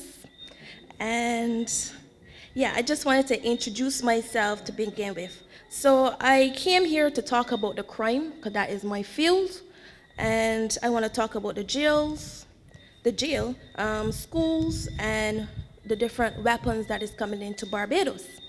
So to start with the jail, I've been in plenty of courts in Canada, whereas I've seen different people come and go and return, and although they're convicted, they come back into society, they don't know where to go, and then they end back up in jail. Now, my thing about this is that I've seen plenty of big men cried like babies in court, and what they usually say is, I don't want to go back to jail. I'll do anything, but I don't want to go back to jail. My thing is with Barbados now, and I keep hearing people say, I don't got no problem going back to jail. My thing is, why are they so comfortable going back to jail? This is telling me that the slap on the wrist needs to stop.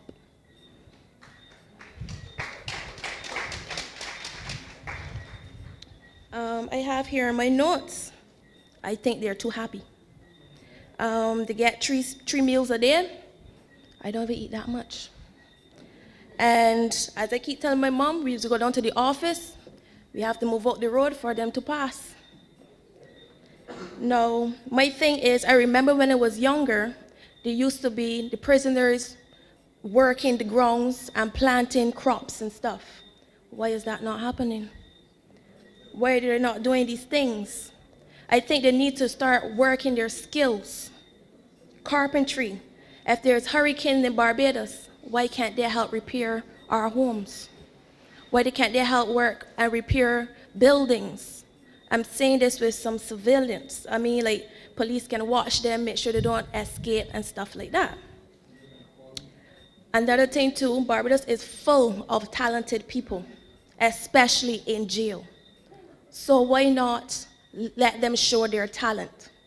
See if the community can benefit from their talent, even if they sell art, or they know a sport, or like women, if they're good at hair and stuff like that. So when they come out of the jail, that they can use their skills instead of going back to the crime that they're committed because they're so comfortable committing that crime. I was also saying, why can't they plant food like they used to when I was younger? I remember seeing them in the field, as I just said. Why can't they plant food and help the homeless in Barbados or the less fortunate so that a child have a meal to carry school? So that's just some points I wanted to put on jail. Now, my second point now is school. Now, although I just started my business, I've heard a lot of stories. And I've talked to people that also work in some schools. I'm not going to get into details because you all know how it is with minors, right? Now, for example, I know a girl who wanted a career development. That's what I do. I help with CVs so that when they leave school, they know how to work. They get their skills and stuff and experience up. Now, there's knives and stuff in school, like weapons in school. I want to talk about that. There's some students that is doing well academically, right? But because of the amount of violence in school, it is dropping, repeatedly dropping. They don't want to go to school. They're scared to go to school. When a teacher asks, so what's really going on? Nobody wants to talk because they're so scared. Now, after all the youth then is not academically there and everything is dropping, what's to say what's going to happen to our youth a few years from now when they graduate and they don't have any jobs? What are you going to do? So this is just another point that I wanted to put in terms of schools. So I wanted to talk about observational learning, which is also known in psychology, and that is children watching their parents. You're surprised to see the amount of things children know that adults know. And another thing too, there are so much gangs in school. I do not know if people are aware of that. And it is, as I said, children are afraid to go to school because of these different gangs. So my thing is, instead of just putting them out of school and then they have to return to school, and it's to the point that it's not only in school, but out of school, they're in trouble with the law. Why are you keep returning these students to school to then hurt the other students who are willing to learn? Why not create a boot camp? Whereas when they go to this boot camp, they can still learn, but I believe like soldiers can help with discipline, respect, and different things like that, so that it separates them from the children who's behaving well and learning. More activities in school. The more activities a child does, the less trouble they get into. Why not put more activities inside schools? As some person, I think this lady mentioned, and Honorable Mia mentioned, was social and emotional learning. I wanted to add that to my business as well, but I was thinking it through, and I think I'm going to proceed with that, because that is a very important point. Then I want to talk about weapons. I'm wondering how much weapons is getting into Barbados. Why? You cannot tell me that at some point you do not know where this is coming from. Y'all remember that case where the man was driving, I think it's called him Van Wyck, and the little boy behind was like, I want my mommy, remember? Why it is that you can't get these youngsters to talk? Where is the weapons coming from? There's some place it is coming from. You cannot tell me that you do not know. Also, if you go to Canada and you go to America, you notice that there's biometrics. I'm wondering if biometrics is here, whereas you do not know who's coming into the country that is willing to commit crime and leave the country. Is there background checks on these people? As I always tell my mother, there's certain crimes that Bajans don't commit. I can hear about a crime, and I say, Mom, that ain't a Bajan. We don't do that. So who are we letting into our country? Why not get fingerprints and forensics, where that it can trace back to the person that committed the crime? Also, in terms of the airport, I would like some more random checks going on. Not just, oh, because this person got lost, as some people say, although I got lost too, but as certain people say, I want more random checks. If you see some person more suspicious, call them one side. Ask them, like, just question them, why are you so nervous? You never know who could bring in drugs. There was a case a time back where some person was held because of drugs, because of a dog sniffed their suitcase. Get to find out the person did not have drugs. It was a setup whereas some person touched their bike and gone along with the drugs. We need to use technology in searching what is entering our country more. And interruption at the start, you're beyond your 5 minutes. okay, let's one more thing. Go ahead. Okay, so the last thing then, I just wanted to say if you can use drones some more, just to survey like the places, see like blocks and different stuff like that with selling drugs and the shooting and stuff, whereas it could just, just monitor certain areas. So that's just my 3 points. Thank you. Thank you very much, Shakira. Your points are appreciated, but there are a couple things that I would have noticed that you take things for granted. There are lots of things that you mentioned that are already taking place, but you don't necessarily spout what are security measures, but the advice and the suggestions are appreciated. Joyanne Haig. You live in St. Philip?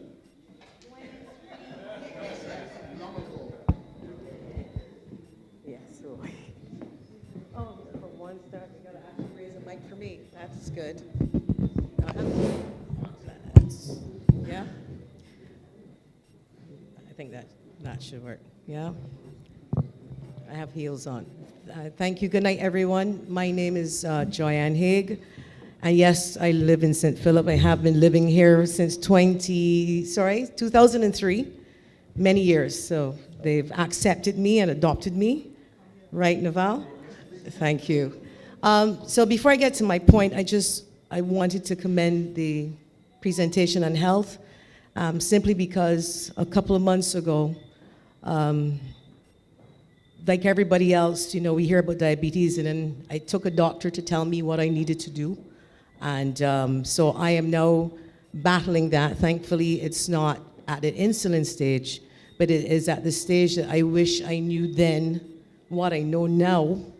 And it's costly to go to doctors. It's costly to get tests. It's costly to check your intestines, your gut area, everything that pertains to your pancreas, all of those things. So I want to commend you for doing that and for coming forward. We need it more, and we need it more for our children at least. So hopefully it's not too late for me. I still have a vice or two, but I would like to say that I don't use sugar for the last 4 months, and I'm very happy about that. And hopefully I'm on my way to living a better, healthier lifestyle. And I encourage others to do the same too, because it's not a good thing. So to get to my point now tonight, I want to speak about crime. I live in St. Philip. I'm not living in fear, I will tell you that, but I am concerned because I know that there are more law-abiding citizens out there than there are not. There are more of us than there are them. However, they're making the place a little bit miserable, and I think, as the Prime Minister has asked all of us to all hands on deck to see what we can do, I'm hoping that I can make a contribution here like everyone else. So for starters, I want to start with the schools, and I would have spoken to the Minister, Chad Blackman. I mentioned it to him, and I've asked if I can expand a little bit on one point, and I would like to suggest that parents, both at the primary level and the secondary level, that we get them to sign a contract that states that they may be financially responsible. And I say maybe because obviously there may be some things that have to be investigated. But if your child comes to school and steals, your child damages, your child injures another student, your child injures a teacher, your child injures a member of staff, of course they need medical care, somebody has to take responsibility for that financially, including that of the buses that we've seen being defaced in new buses by school children, which I'm not sure if the buses have cameras, and I hope that they do.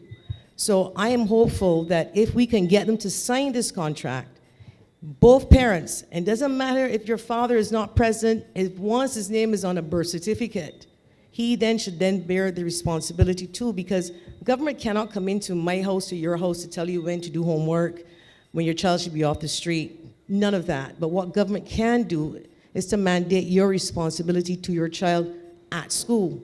So if your child engages in those types of things, when they come home, mommy or daddy will then have to look into the bag or wonder, what have you done? What are you costing me? You keep costing me money. I just had to go repair the walls. I had to paint them over. I had to give back somebody their lunch money because you stole it. You came home with a cell phone that is not yours. All of those things. Parents need to be held accountable. And if they do, they'll pay more attention, especially the fathers who don't, because if your name is on that school's contract, and that contract at the school because you happen to be on the birth certificate, daddy, wherever he is going to pay attention to that little boy or little girl because he knows that he'll have to pull his pocket in order to clean up the mess. So I am hopeful. It's low-hanging fruit. I don't know if it has to be legislated. But to ask a parent to sign a contract, I'm telling you, I have asked many parents before I came here. I've done my homework. Would you have a problem signing a contract as a parent? No. And any parent who tells you that they have a problem is a parent that probably has a problem, and they probably have problem children, because anybody who says no to something like that clearly does not want to see what is best for this country. So, Minister, I am hopeful that that is something that you can consider with your team, and as quickly as September, because we want to be able to get the parents more involved. And this is the only way I believe that we can, because government cannot mandate anything else outside of this. They cannot mandate how you treat to your child at home, but this definitely will help. The next point I have would then be for the community. Prime Minister Motley has asked, again, all of us to assist, and if you see something, say something. We support the police service, we really do. I know they always get their guy. Unfortunately, it does not always work out in the way that we all want when we see them walk for whatever reason.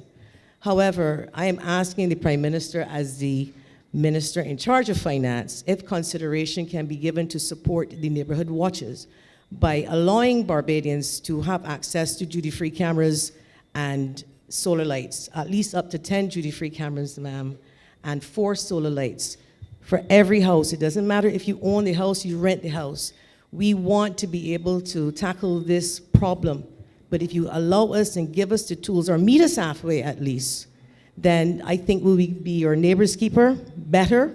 We can set up better neighborhood watches. We can then put everybody on WhatsApp. We can even put up signs. We don't even need the traditional, oh, this is protected with security. Do like what the Prime Minister says, if you're not from Boat Here, keep from Boat Here. In other words, that's the sign coming into your neighborhood. Be creative, but get together as a community and look out for each other. So if somebody coming to your house and you're at home, you don't know they're coming to your house, but your neighbor, you know, it always said that Beijing's malicious. This is the time to be malicious. This is the time to figure out, okay, somebody is lurking around my neighbor's home, call them. Or the neighbor could be at work and can see the cameras from their cell phone. People are saying that crime is expensive for them because they have to put in all these measures. I am just asking to ease the Barbadians and to allow them the access, duty-free access to cameras and to solar lights to support us with our neighborhood watches. And the last point, money again. I took the liberty of having a meeting with Crime Stoppers, wanted to understand how it worked. And we do see it advertised on television along with the telephone numbers from the police force, 211, Crime Stoppers, and another number which I can't remember. The problem is that the public, some members of the public don't like to say something when they see something because they're worried that information will get out. Crime Stoppers does not work like that. The police station, people are skeptical because one, there's caller ID. Two, they normally ask you, what is your name? So that is really separate from Crime Stoppers. So I am hoping that if we look at Crime Stoppers, ma'am, and perhaps look at the finances of Crime Stoppers, when a person is captured, or should I say escapes after being captured, there should really be a bounty on their head, which means that the money from Crime Stoppers, for example, could be $3 million, which is a joint effort between the government and the private sector to put this money as a bounty. When that person escapes, if they do, immediately it's a $5,000 bounty. If you want people then to help you find guns, these guys want money. That's the bottom line. If it is that you have money attached onto information, successful information.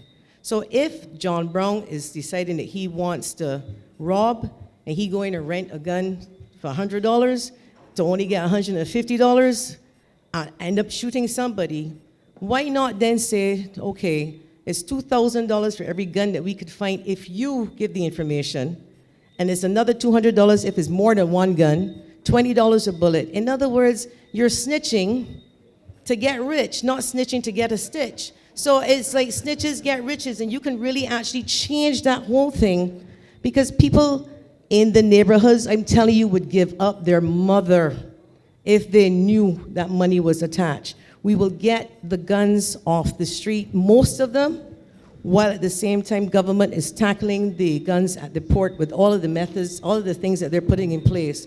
We need to get them off the street. Similarly, drugs. You pay for every kilogram, you can pay for every pound.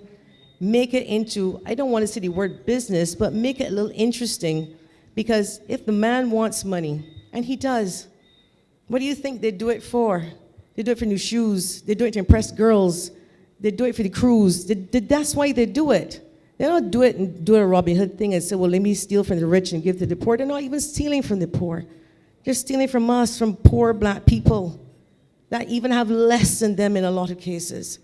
So I'm saying to the government, if some consideration can be given and work closer with Crime Stoppers, where it is confidential, the information goes to Canada, it is not even shared with the police other than the tip. Your name is not even given in, and how that money is collected would be something that Crime Stoppers is willing to promote. But they do need the funds. They didn't send me here to speak. I went after them to ask the question. So I am here now to put it to the government, to put it to the public. Prime Minister, you said, you share the burden. We want to share the bounty now. We want everybody involved and put something like $3 million in a bounty to be shared amongst Barbadians so that we can get the information that we need. They will get the money that they need, and if they get the money, then they don't really need to steal unless obviously something is wrong with them mentally, but that's a different story with career criminals in some cases.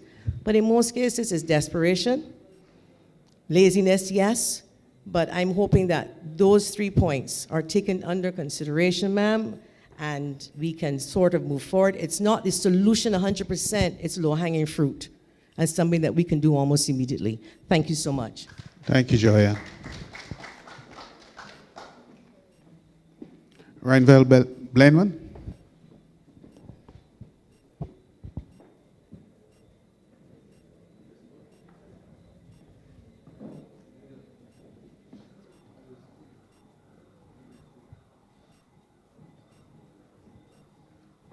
Good evening, Madam Prime Minister, members of Cabinet, ladies and gentlemen. My name is Renval Blenman, Ren for short, R-E-N, and not W-R-E-N. W-R-E-N, that's the bird. I like to sing all right. Now, in reply to also Madam Prime Minister, the reason why I sat in the back, because for the last 25, 30 years, I've been sitting in the front. But I'm retired now, R-E-T-I-R-E-D, and I turned around on R-E-T-Y-R-E-D. Anyhow, ladies and gentlemen, there are a couple of things that are of very serious interest to me. Number one, I'm a thoroughbred Philippine. I was born in St. Philip. I'm not going to tell you the year because I'll be giving away my age. And I was educated here.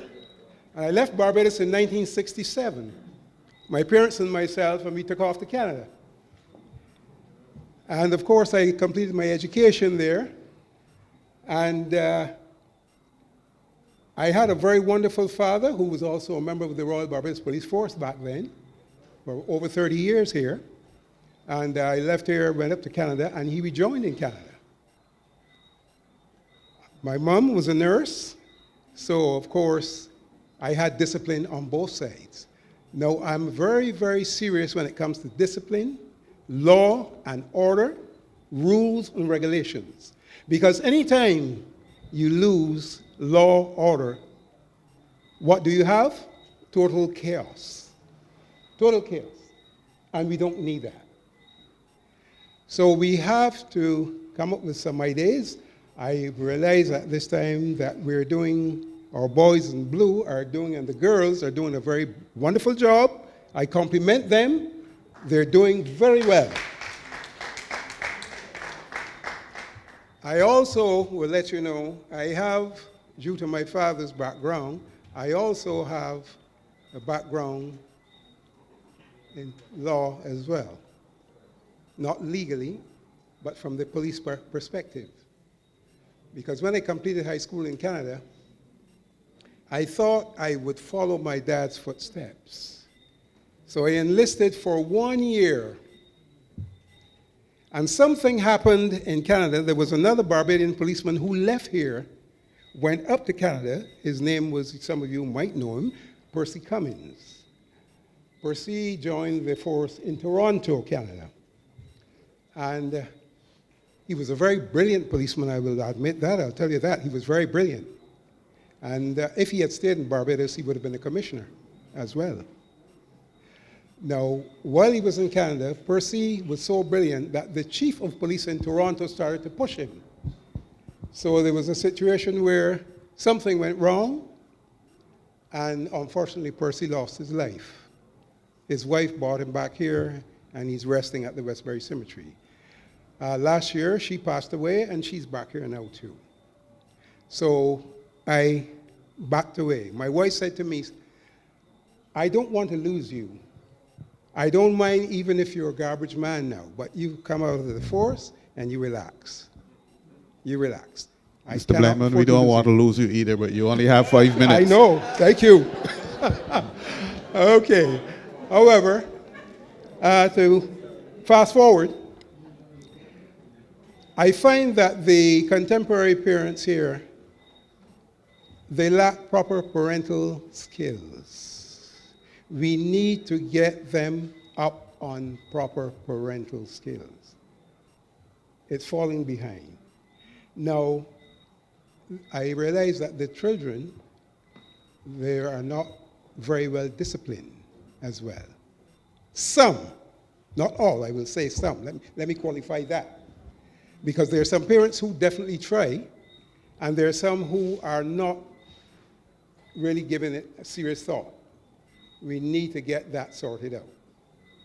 Otherwise, you will see what's happening now. They're going down the wrong road. Now, my dad, going back to him again, he always said to me, son, when I come home, let me find you in the house with a book.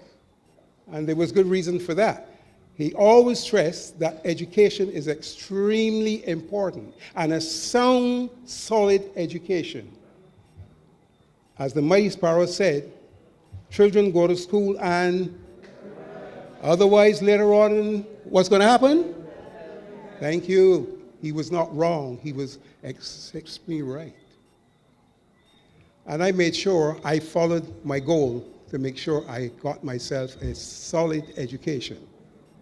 When I was in class in Canada, the teacher said to me one day, he says, Renville, where did you learn French? I said, I learned it in Barbados. And also Spanish. And even Latin back then. And he was quite astonished. You know what he said? He says, the system in Barbados is extremely on top of the game. It's extremely on top of the game. He was quite surprised. Of course, back in the 60s, there weren't many of us in Canada at that time. But now it's quite different. So let me remind you, parents, make sure you instill in your children, they must get a solid education. Because if you leave here and you go anywhere else in the world and you're not with it, you have had it. Or I've listened to our dear Prime Minister on the world stage. Nobody can touch her. Nobody can touch her. She is sharp. Sharp. Not even I wouldn't call him my friend in the United States of America, because I'm worried about him. I'm very worried about him. No. So let's get that one sorted out, number one. Number two, the crime situation, which is up my street. Madam Prime Minister, my idea about this crime situation, if you're not going to the University of the West Indies, when asked, you're not going to the Barbados Community College, you're not going to the Polytechnic, there are many other courses now like Coursera that's online that everybody has the advantage of getting involved. Do something with yourself. Pull yourselves up by your bootstraps.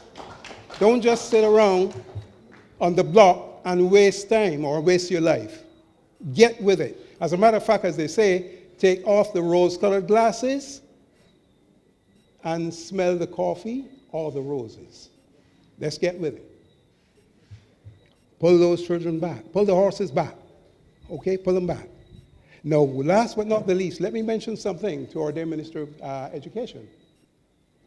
Congratulations to you, number one. Number two, I worked in an office here for the last number of years, and I must say, I was astonished to see 16, 18, 20, 50, and one or two 60-year-olds come in front of me and sat in an office in front of me. A simple application form, name of applicant. Sir, what is that? Name of applicant. And they're asking me, what is that? Now that says something. It says something, and there's no doubt about it. Let's not fool ourselves. We have a serious problem to deal with. Education. They cannot read. I've just embarked on a program at my church, St. Martin's Anglican, of community outreach, because the spiritual aspect is also very important. Let's not run away from that. It's very important to see if I can assist in getting things rolling in that direction. Right? All right, ladies and gentlemen, thank you so much. Have a good evening. Thank you to Mr. Blandman. Guy Wilcher.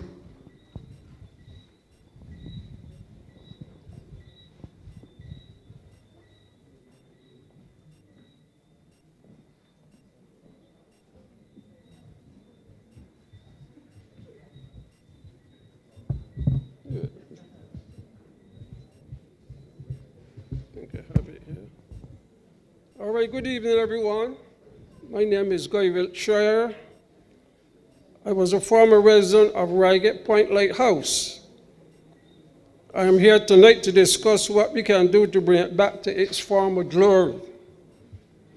About 50 years ago, the beam from the lighthouse became automated.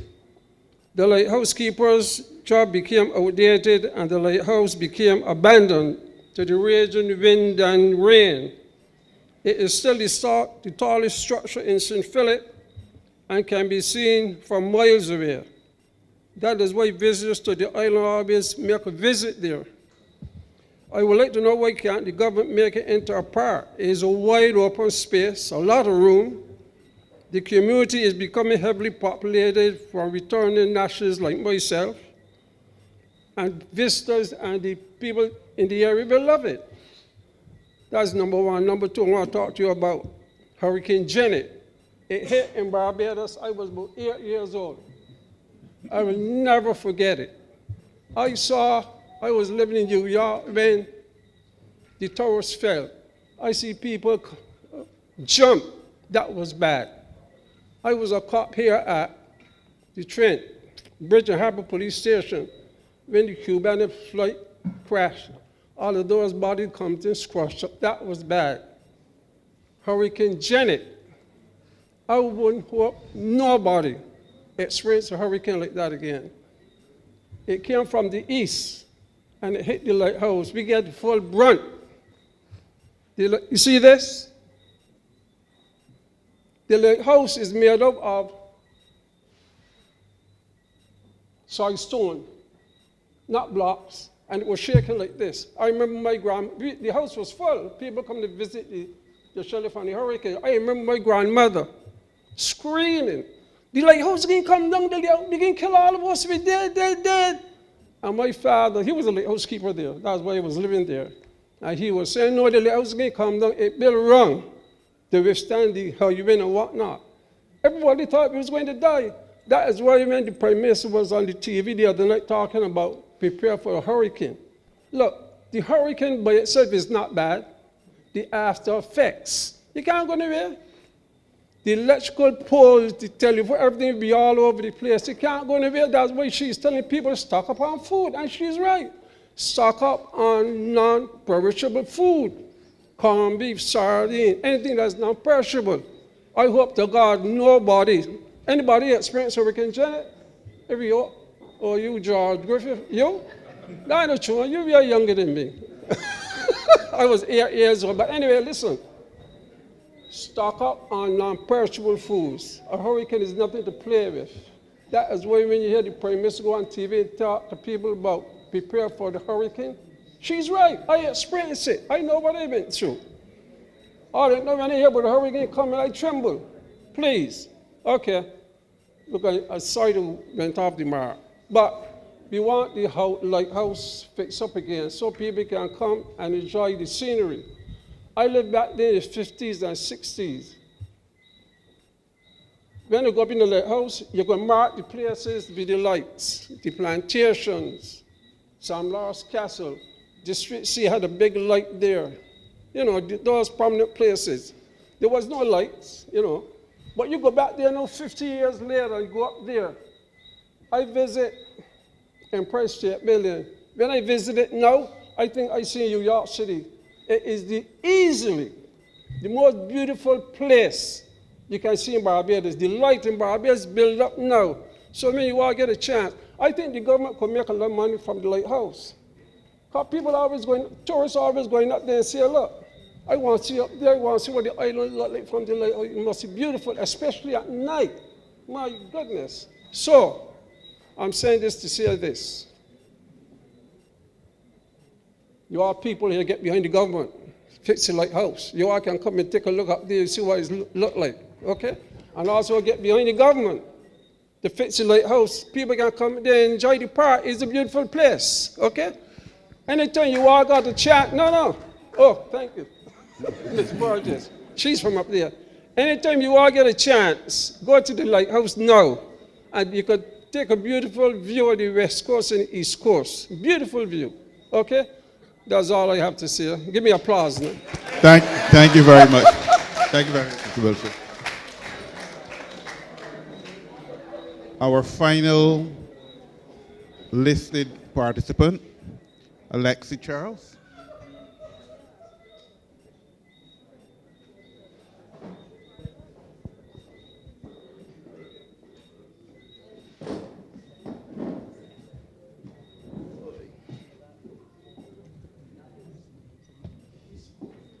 Yeah, good night, everyone.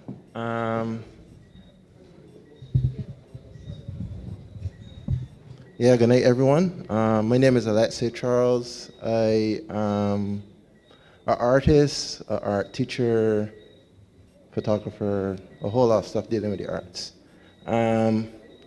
What I came to speak about was, I guess you can say, need for more intervention with the arts within Barbados on a whole. For me, I would like to see more spaces where we as artists can hone our skills or produce things as artists. For me as a teacher, teaching visual arts, I find that when you come from the primary school level to the secondary school level, majority of students have not done art at all. And that's a bad thing. And then you find students don't see art as a viable way of making funds or making money in any type of form. And you would see that nowadays, art is a good way to make money, whereas social media, whereas people doing TikToks, people doing podcasts, stuff like this. So my idea is to see how we could create spaces, whether it be open space with different studio spaces for people to come and create stuff that could be put up online, ways that people can make a living from this and make it more viable for us as artists to make a livelihood from this and not just... Alexi, let me interrupt you. I haven't done it for anybody else tonight. Be more specific. You're being abstract. So, if you were making a presentation for an art space in St. Philip tonight, what would it be? Where would it be? What would it look like? What would you like to see? Who should it cater to? Okay, so in terms of the art space, it could be a warehouse where you could have multiple rooms in this warehouse where a room could be set up for people to do music production. We have many musicians coming from St. Philip. We have Stetson Wiltshire, we have Blood, we have so many other musicians that come from St. Philip that could aid some of these young upcoming artists to deal with stuff relating to music. You could have rooms where people could come set up to do podcasts, set up to do recordings of video podcasts, do stuff relating to movies, short films, different things like that. Could also have spaces where people could do art-related stuff, where it could be doing paintings, photography, all these different things could be all housed in a warehouse facility. It could be in 6 Roads. I don't know if 6 Roads has any more space, but it could be in 6 Roads because 6 Roads is a hub right now for activity. So that's mainly what I'm thinking of could be a good way, because to me, right now, as an artist, I don't think that there's much facility, because I went to BCC. The teachers at BCC told me they wanted an art gallery for the longest time, and I am 31, and there's still no art gallery, all right, in terms of national art gallery, per se. So trying to find ways that we could build up arts in Barbados so that the children that I am teaching can see that art is a viable solution for them in the future.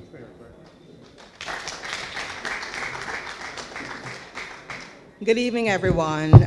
That is my son, so I'm sharing the space with him because I was told he's the last. My name is Denise Charles, and I'm here to speak briefly about family advocacy. My husband and I run a charity which we've been running since 2008 called Better Blends Relationship Institute.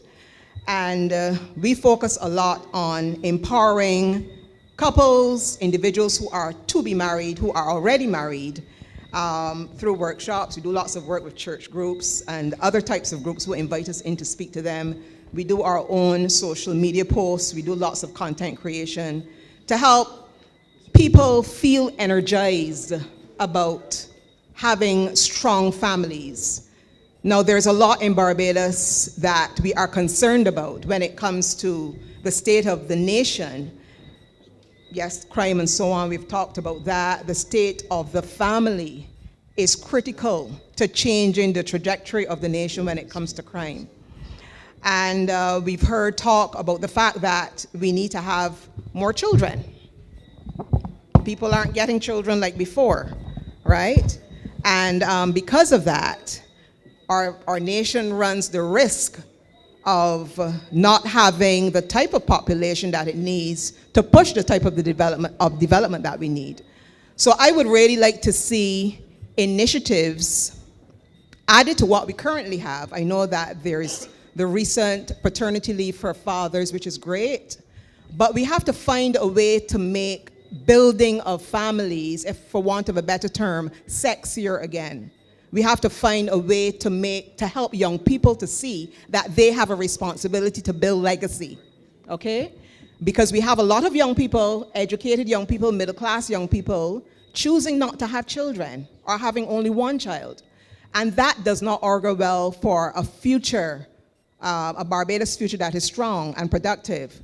So what we do in terms of family advocacy, we would perhaps want to expand what we do to more families across the nation. We've recently started something called Strong Love Community, and the focus is on building strong love, strong marriages, strong families, to build strong communities and a stronger nation. That is actually something we see as our mandate. And we really believe this passionately, not only because we've been married for 40 years, but because we really want to see this nation thrive. I got married young, yes, but I was raised in a home where my mother taught me values. And I am who I am today through and through because of my mom. Yes, I also learned a lot from my father. And we cannot negate or we cannot minimize the role that parents play in shaping national values. It is not just something out there for the school to do. Okay, it is critical that we get it right at the level of the home, and government must become intimately involved in building strong families, helping people to understand what love is, helping people to see what committed relationships look like, what marriages look like, so that this is going to redound to the success of the nation, and we can't leave it up to chance. Something that my husband always says with respect to relationships is that we have to be intentional. We are intentional about everything. We want to lose weight, we go to the gym. We want to succeed in our careers, we study more.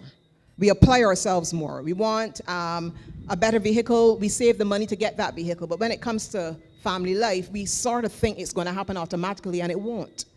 It requires a lot of effort. It requires a lot of knowledge. Even though I got married young, I did a lot of reading and engagement with knowledge to help me be who I am today, right? So I'm going to end 1 minute with a poem. I don't think it's a minute, because it captures the role of family, and to echo what Janice said, the role of God in our lives in terms of helping us to be who we need to be as a nation. Knees planted, it's called Prayers of My Mother. Knees planted on hard ground, hands clasped under chins beneath sleepy cloudy eyes. An air of reverence filled our bedroom then. But there was no letting up, no getting up, because the time for our ritual morning devotions had come. My brother and I and Mommy knelt each morning at the crack of dawn to make our petitions known to God. My mother's God was as real and as steadfast as the cold metal of the old brown bedstead, with the basket of colorful flowers with a blue ribbon tied, painted in the middle and just above the side where we knelt to pray. Let the words of our mouths and the meditation of our hearts be acceptable in thy sight, O Lord, our strength and our Redeemer. Followed you throughout your school day, chiding you, reminding you, fearing you, daring you to not tell that lie to teacher when you were the one caught with the black lead that wasn't yours, even though you were tempted to invent some sorry tale. But sometimes you forgot. And give us this day our daily bread, and forgive us our trespasses as we forgive those who trespass against us was real, because our trespasses to be forgiven were many.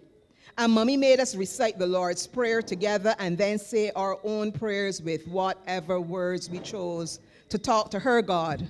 For her God was our God, and our God was a good God and a kind God who loved all the little children of the world, including the willful, always stubborn, wicked ones like me. Because I often felt wicked. Because I loved to back chat and talk back and dance wildly behind Mommy's back when I got the chance. Because I was not compliant like my brother, who received the gift of a Bible when he was maybe 12. I really can't remember. So the days we knelt for bedside prayer became too many to remember till one day I knelt with my own sons and like my mother taught them to pray. Train up a child in the way that he should go, and when he's old, he will not depart. Words nestled deeply inside my tear-filled, joyful mother heart. So that one day their children will clasp hands and close eyes and still peep and wipe sleep away and wiggle on hurting knees, yet stay and repeat the old prayers that their great-grandmother taught me. And with that word, let's be encouraged to train up our children in the way that they should go so that when they are old, they will not depart. We have to nurture legacy for national development. Thank you so much. Powerful closing words. All right, before we allow the three MPs for St. Philip a very brief wrap up each, the Attorney General will speak.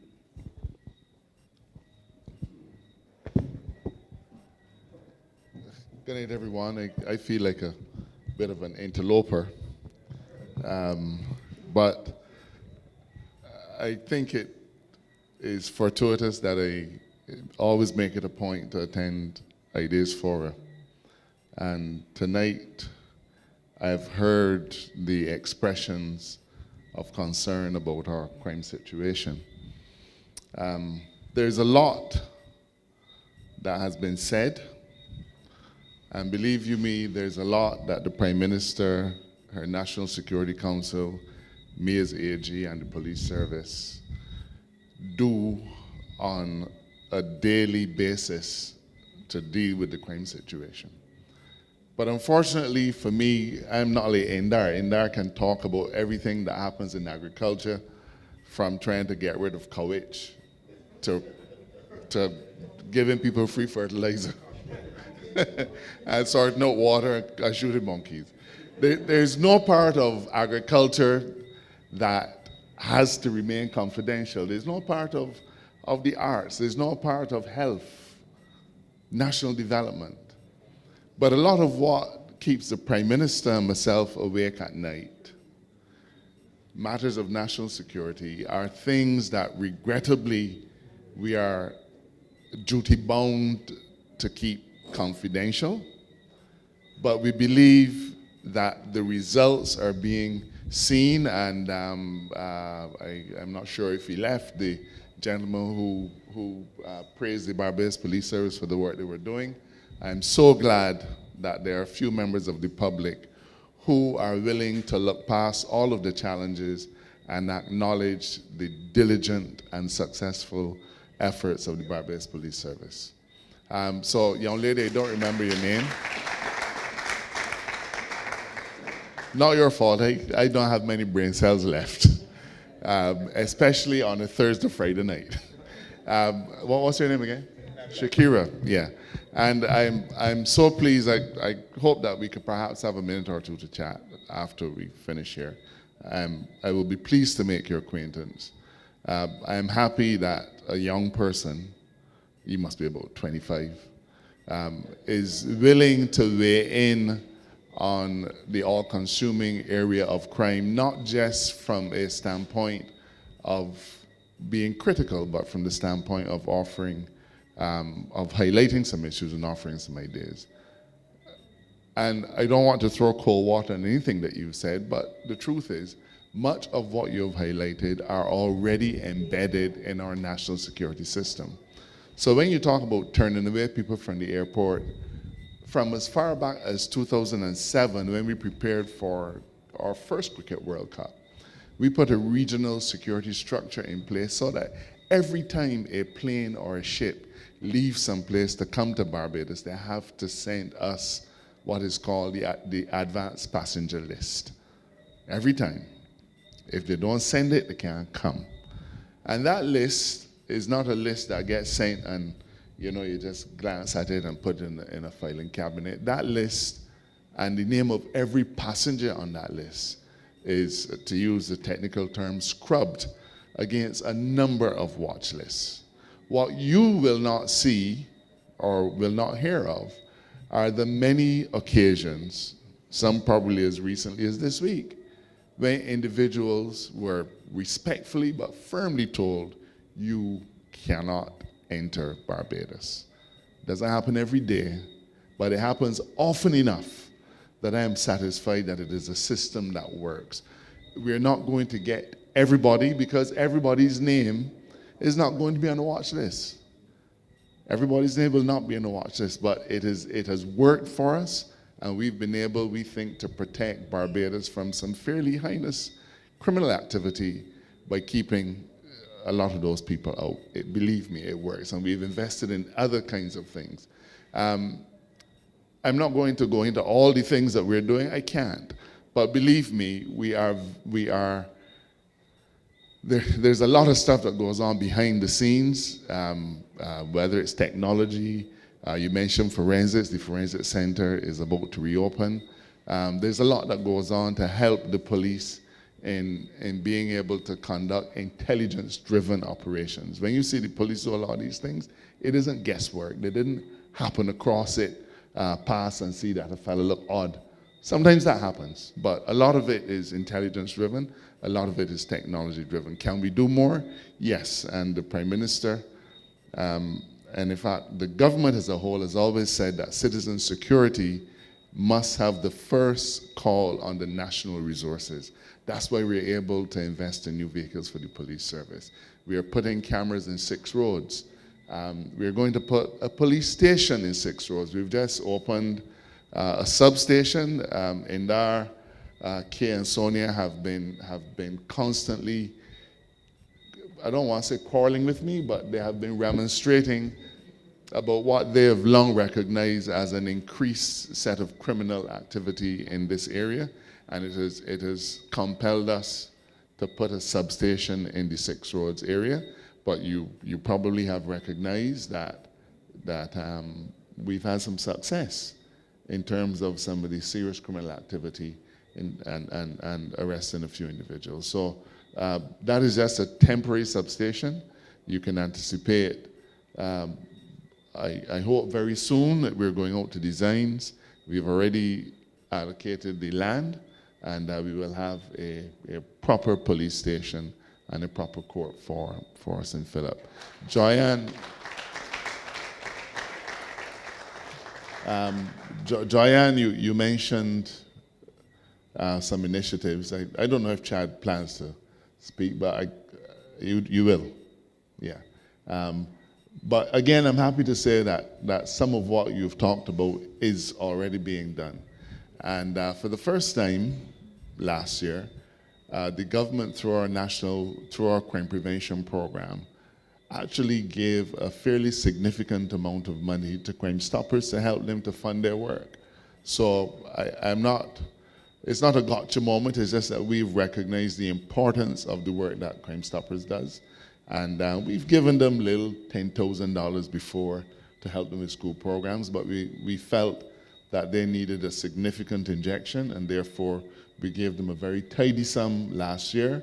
And I believe that it is no longer in my portfolio, but the intention is that we will continue to fund Crime Stoppers in succeeding years.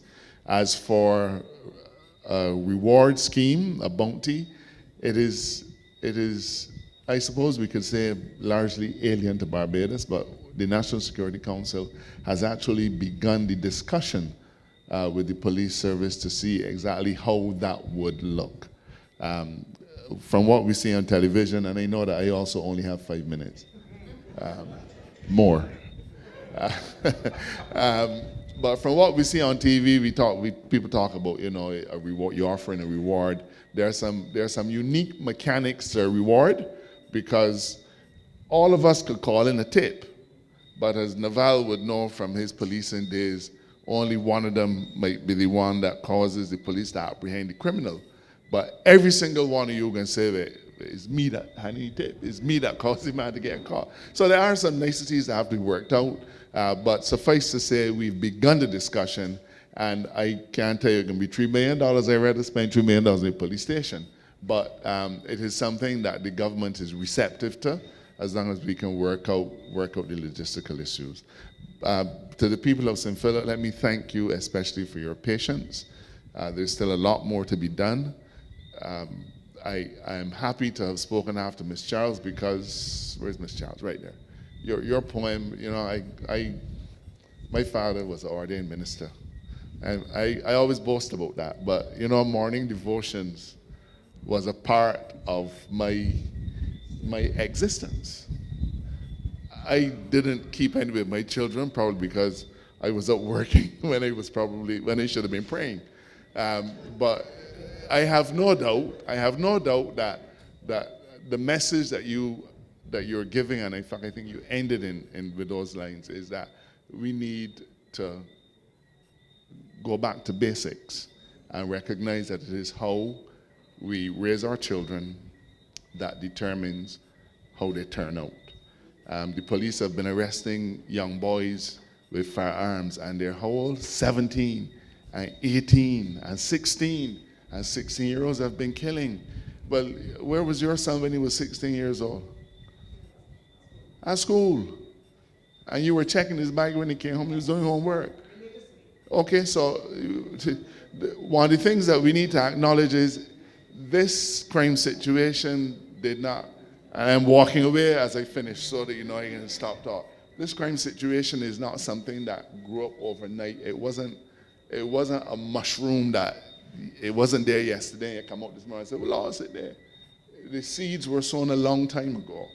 And like any challenge, whether it is, and I see our healthcare people here, it takes you years to get diabetes, but there's no instant cure. You have to change everything in order to get it reversed. The Prime Minister and I, and we call on him all the time, you do, we do too in Cabinet. Barbados wants to have crime statistics from the 1970s, but we want to maintain a lifestyle that has all the characteristics of 2025. Now, believe me, that is trying to fit a 1-inch bolt in a 1/2-inch hole. Thank you for your time.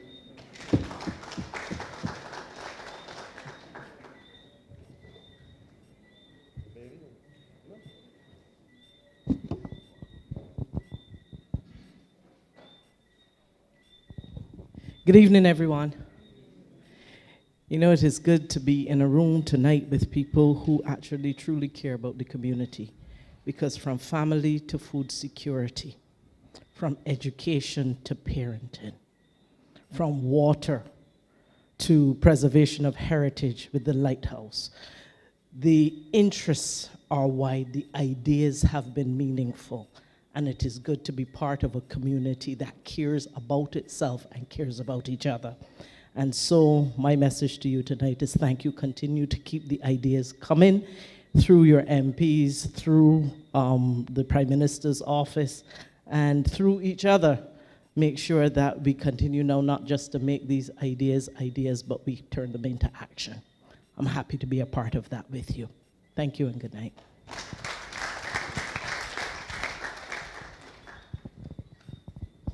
Good night again, everybody. Since Dale took 4.5 minutes of my time, I will just speak about 30 seconds.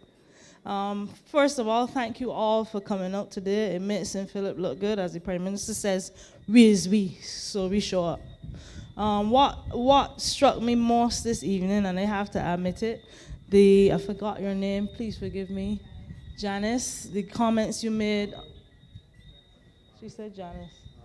Marva, Janice, comments you made with respect to the education system, it makes me feel good because I know now, I always knew it, but I know now more so that there are Barbadians among us who can contribute significantly to the reform on education that the government is fighting to see happen.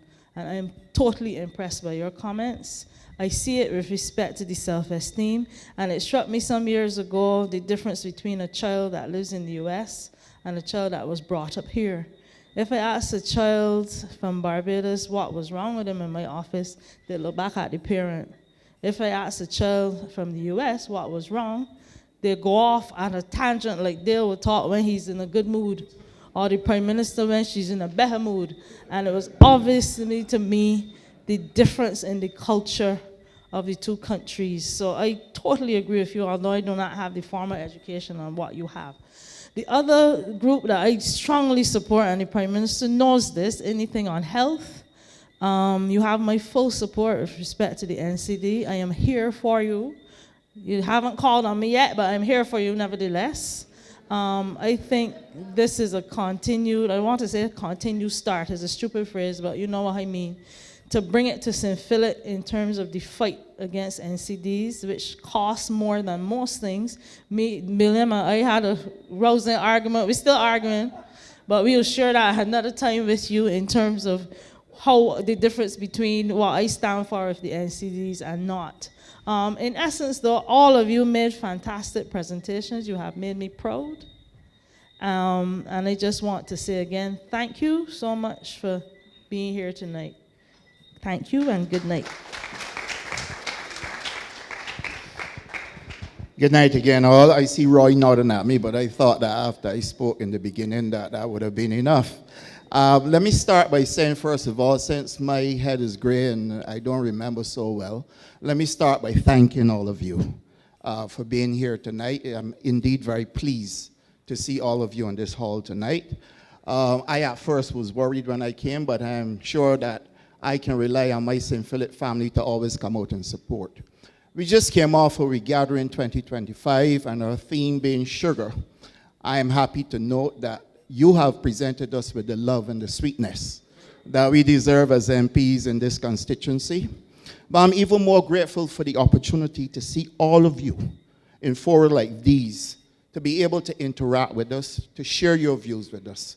Because most times you will find that we don't get a chance to come around as we would really like to. But creating opportunities like these give us a chance to hear from you and to give the government a chance to be able to respond to what you, the people who elected us as a government, are asking us to address. And I think that that is a very fair way to run a country. I indeed am very proud of some of the contributions, even they were all great contributions, but some stood out with me. I have to mention that Jerome Davis, in his contribution, speaking about working hours, and the Prime Minister would have mentioned this at several times during Cabinet as well. Work hours, it is really difficult on mornings to get children to school in traffic and have to contend with all types of backlog, all kinds of traffic going into Bridgetown. It is one small space, and we all try to file into one small area. And so the issue of working hours resonates with me very well. I believe the time has come with Barbados in the 21st century to be able to address staggered hours and give us a chance to de-stress a bit when trying to get to our working place. Equally, I would also say that, Francis, you've always been on the front foot, and I support you. I said that already. I think you have a lot to offer, and I think we should capitalize on using you and your experience, not just in food security or agriculture, because most people in this room may not know your work in aviation as well.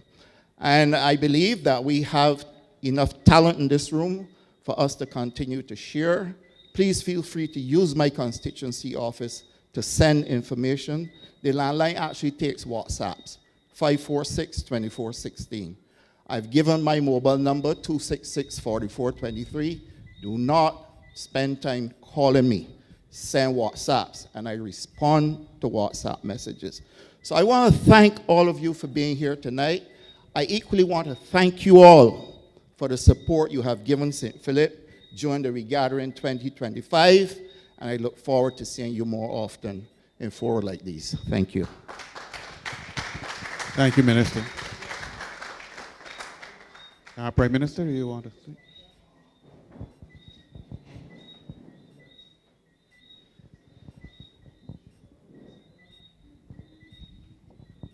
I don't know why I'm walking out, because I'm going to be less time than it took me to walk up. Let me say that every time I come to an ideas forum, it makes me proud to lead this country. At a time when democracy is at risk and under threat in so many countries across the world, the fact that we can continue to engage meaningfully, and believe you me, the ideas which come from here, the office that Roy leads up, are required to be able to be distilled and for us to be able to make genuine decisions about what you, the people of this nation, and in this particular instance of St. Philip, want to see and how to see. Like everything else, government is about prioritization, but I believe that 70–80% of what I've heard here tonight, between, as Dale told you, some of it is already in train, some of it is where we want to go. The difficulty of running a small country, especially one that is facing reduced populations, is that it's the same handful of people doing everything. And therefore, it's a question of what you extract, when and how, and there is still a work-life balance for people who must work in government, because it's not only the MPs, it's also the public servants. And as you know, I am proud also to be Prime Minister of a public service that for the most part, the officers come out to these sessions and they hear firsthand too what the people are saying.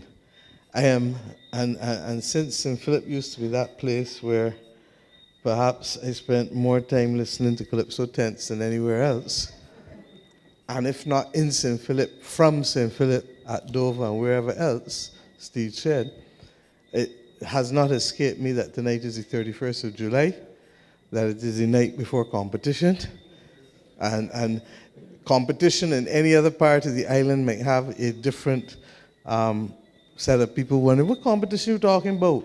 But competition in St. Philip means one thing, pickety crop, because you have done more to direct people there than perhaps any other parish. So it has not escaped me that you have come out in spite of tomorrow being competition and in spite of the fact that queue is short there in Burton tonight. So it really says a lot. I want to wish you all a safe crop over, and I want to ask the country to enjoy this long weekend, but to remember that to be safe. I do not forget my grandmother telling me that she don't like bank holidays because people on a bank holiday don't drive like how they drive on other days. And these are the small things. As I say, I'm sure many of you had the same conversation from your parents or grandparents. But these are the things, Denise, that you were really referring to just now. These are the small things that, when taken together, make us who we are. And to the gentleman from Canada, I believe he left, I want to thank him because he reminded us in the context of his speech about discipline. To the youngsters who came, the young medical professionals, I say power to you, because your duty is not only to make money, but it's to live a purposeful life.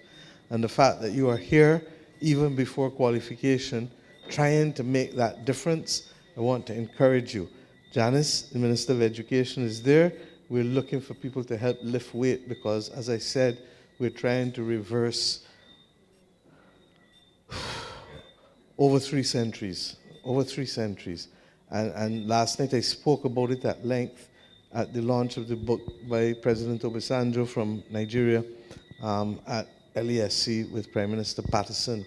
And it is not going to happen overnight, but the Talmud, Billy Miller taught me this when I was a young girl in politics. And it's a line that comes from the Talmud, the Jewish holy book. that we are not expected to complete the task, but neither are we at liberty to resile from it. We have to run our leg of the relay. And the truth is that some of us will come on and some of us will drop off at different points. But the context of mission, and that's why we have framed as a government the 6 missions. The mission to keep this country clean and beautiful, whether it is land or our oceans. The mission to raise the self-esteem and to allow Bajans to look in the mirror and feel confident about themselves and know that they are as good as anybody else and nobody else is better than them. And therefore you have a legitimate right to speak up when a doctor asks you what is wrong with you, rather than looking to your parent to ask whether you can talk. Thirdly, that we have a right and we have a duty, to ensure that everybody has access to food and water in this country. Fourthly, that we have a duty to reduce crime and to increase public safety by at least 50% between now and 2030. It is possible. It is possible. Fifthly, that we have to remember that we have to live to enfranchise and empower our people. I've just spoken about the horrors of the located labor system and that going in for almost 100 years from emancipation.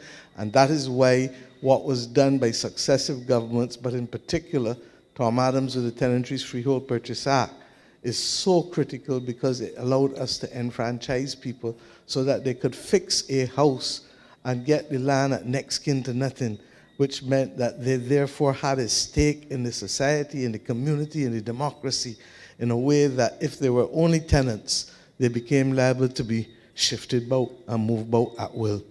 And I say successive governments because Mr. Barrow would have put the arrangements in place first to protect them and stop people from moving them about. And Tom then came and gave them the right to be able to buy the land at 10 cents a square foot. And it is still that price today, cheaper than a pair of sneakers. And sixthly, you cannot live in this world without having appreciation for conversion to the digital community. We live in a digital world. In 1900, Barbados had 200 primary schools and 6 secondary schools and a university on 166 square miles. 200 primary schools. We're down to just over 60 now, I believe, and we have 21, 22 secondary schools, and of course we have University of the West Indies, but we equally have the same Codrington College that was affiliated years ago, decades ago, with Durham University. I say that because that is not the limit of our educational system anymore. And the gentleman who spoke earlier about Coursera, we pay, and I want to repeat it because I want more Bajans to use it. We pay to allow Bajans to access 15,000 courses on Coursera free of charge. There are not many other countries in the world that create that opportunity and platform for its people. And why do we do it? Because we know that the vicissitudes of life may mean that you may not be able to find the time to do the studying that you need to do in the time that the University of the West Indies can give you or Barbados Community College can give you. But you can still go and do it in your own time and in your own space. You wake up at 4 o'clock in the morning or you go to sleep at 2 o'clock, whatever you choose to do. But you're doing it and you're doing it at your own pace and you're getting the qualifications so that we have more people proud of themselves, able to give back to the society and able to uplift themselves and their family. So thank you. Let us have a blessed and happy and safe crop over. And let us look forward to continuing to work this project called Barbados. After November 30th comes what? December 1st. And from December 1st, we will be entering our 60th year, our diamond year. And we all know that we should not waste that opportunity. So let us start to think about how we will make December 1st, 2025 to November 30th, 2026 special and lasting, not for us, but for the young generation and the ones coming. Thank you. Thank you, Prime Minister. Thank you all very much for coming, for sharing, for participating. Before you leave, remember the next stop is St. Andrew. So it's been mine. So when I say welcome to St. Andrew this time, it will be genuine. Alicia, please, before you leave, could you go over to the other door, please? There's Miss Victor over there with an issue that we need to resolve. I wanted her to speak with the CEO of the National Housing Corporation, but he reported that he's not feeling well. So we need to get some information from her so we can put her in contact with him first thing tomorrow. So please take care of that for me. Thank you very much, folks. Have a good night. Get home safely.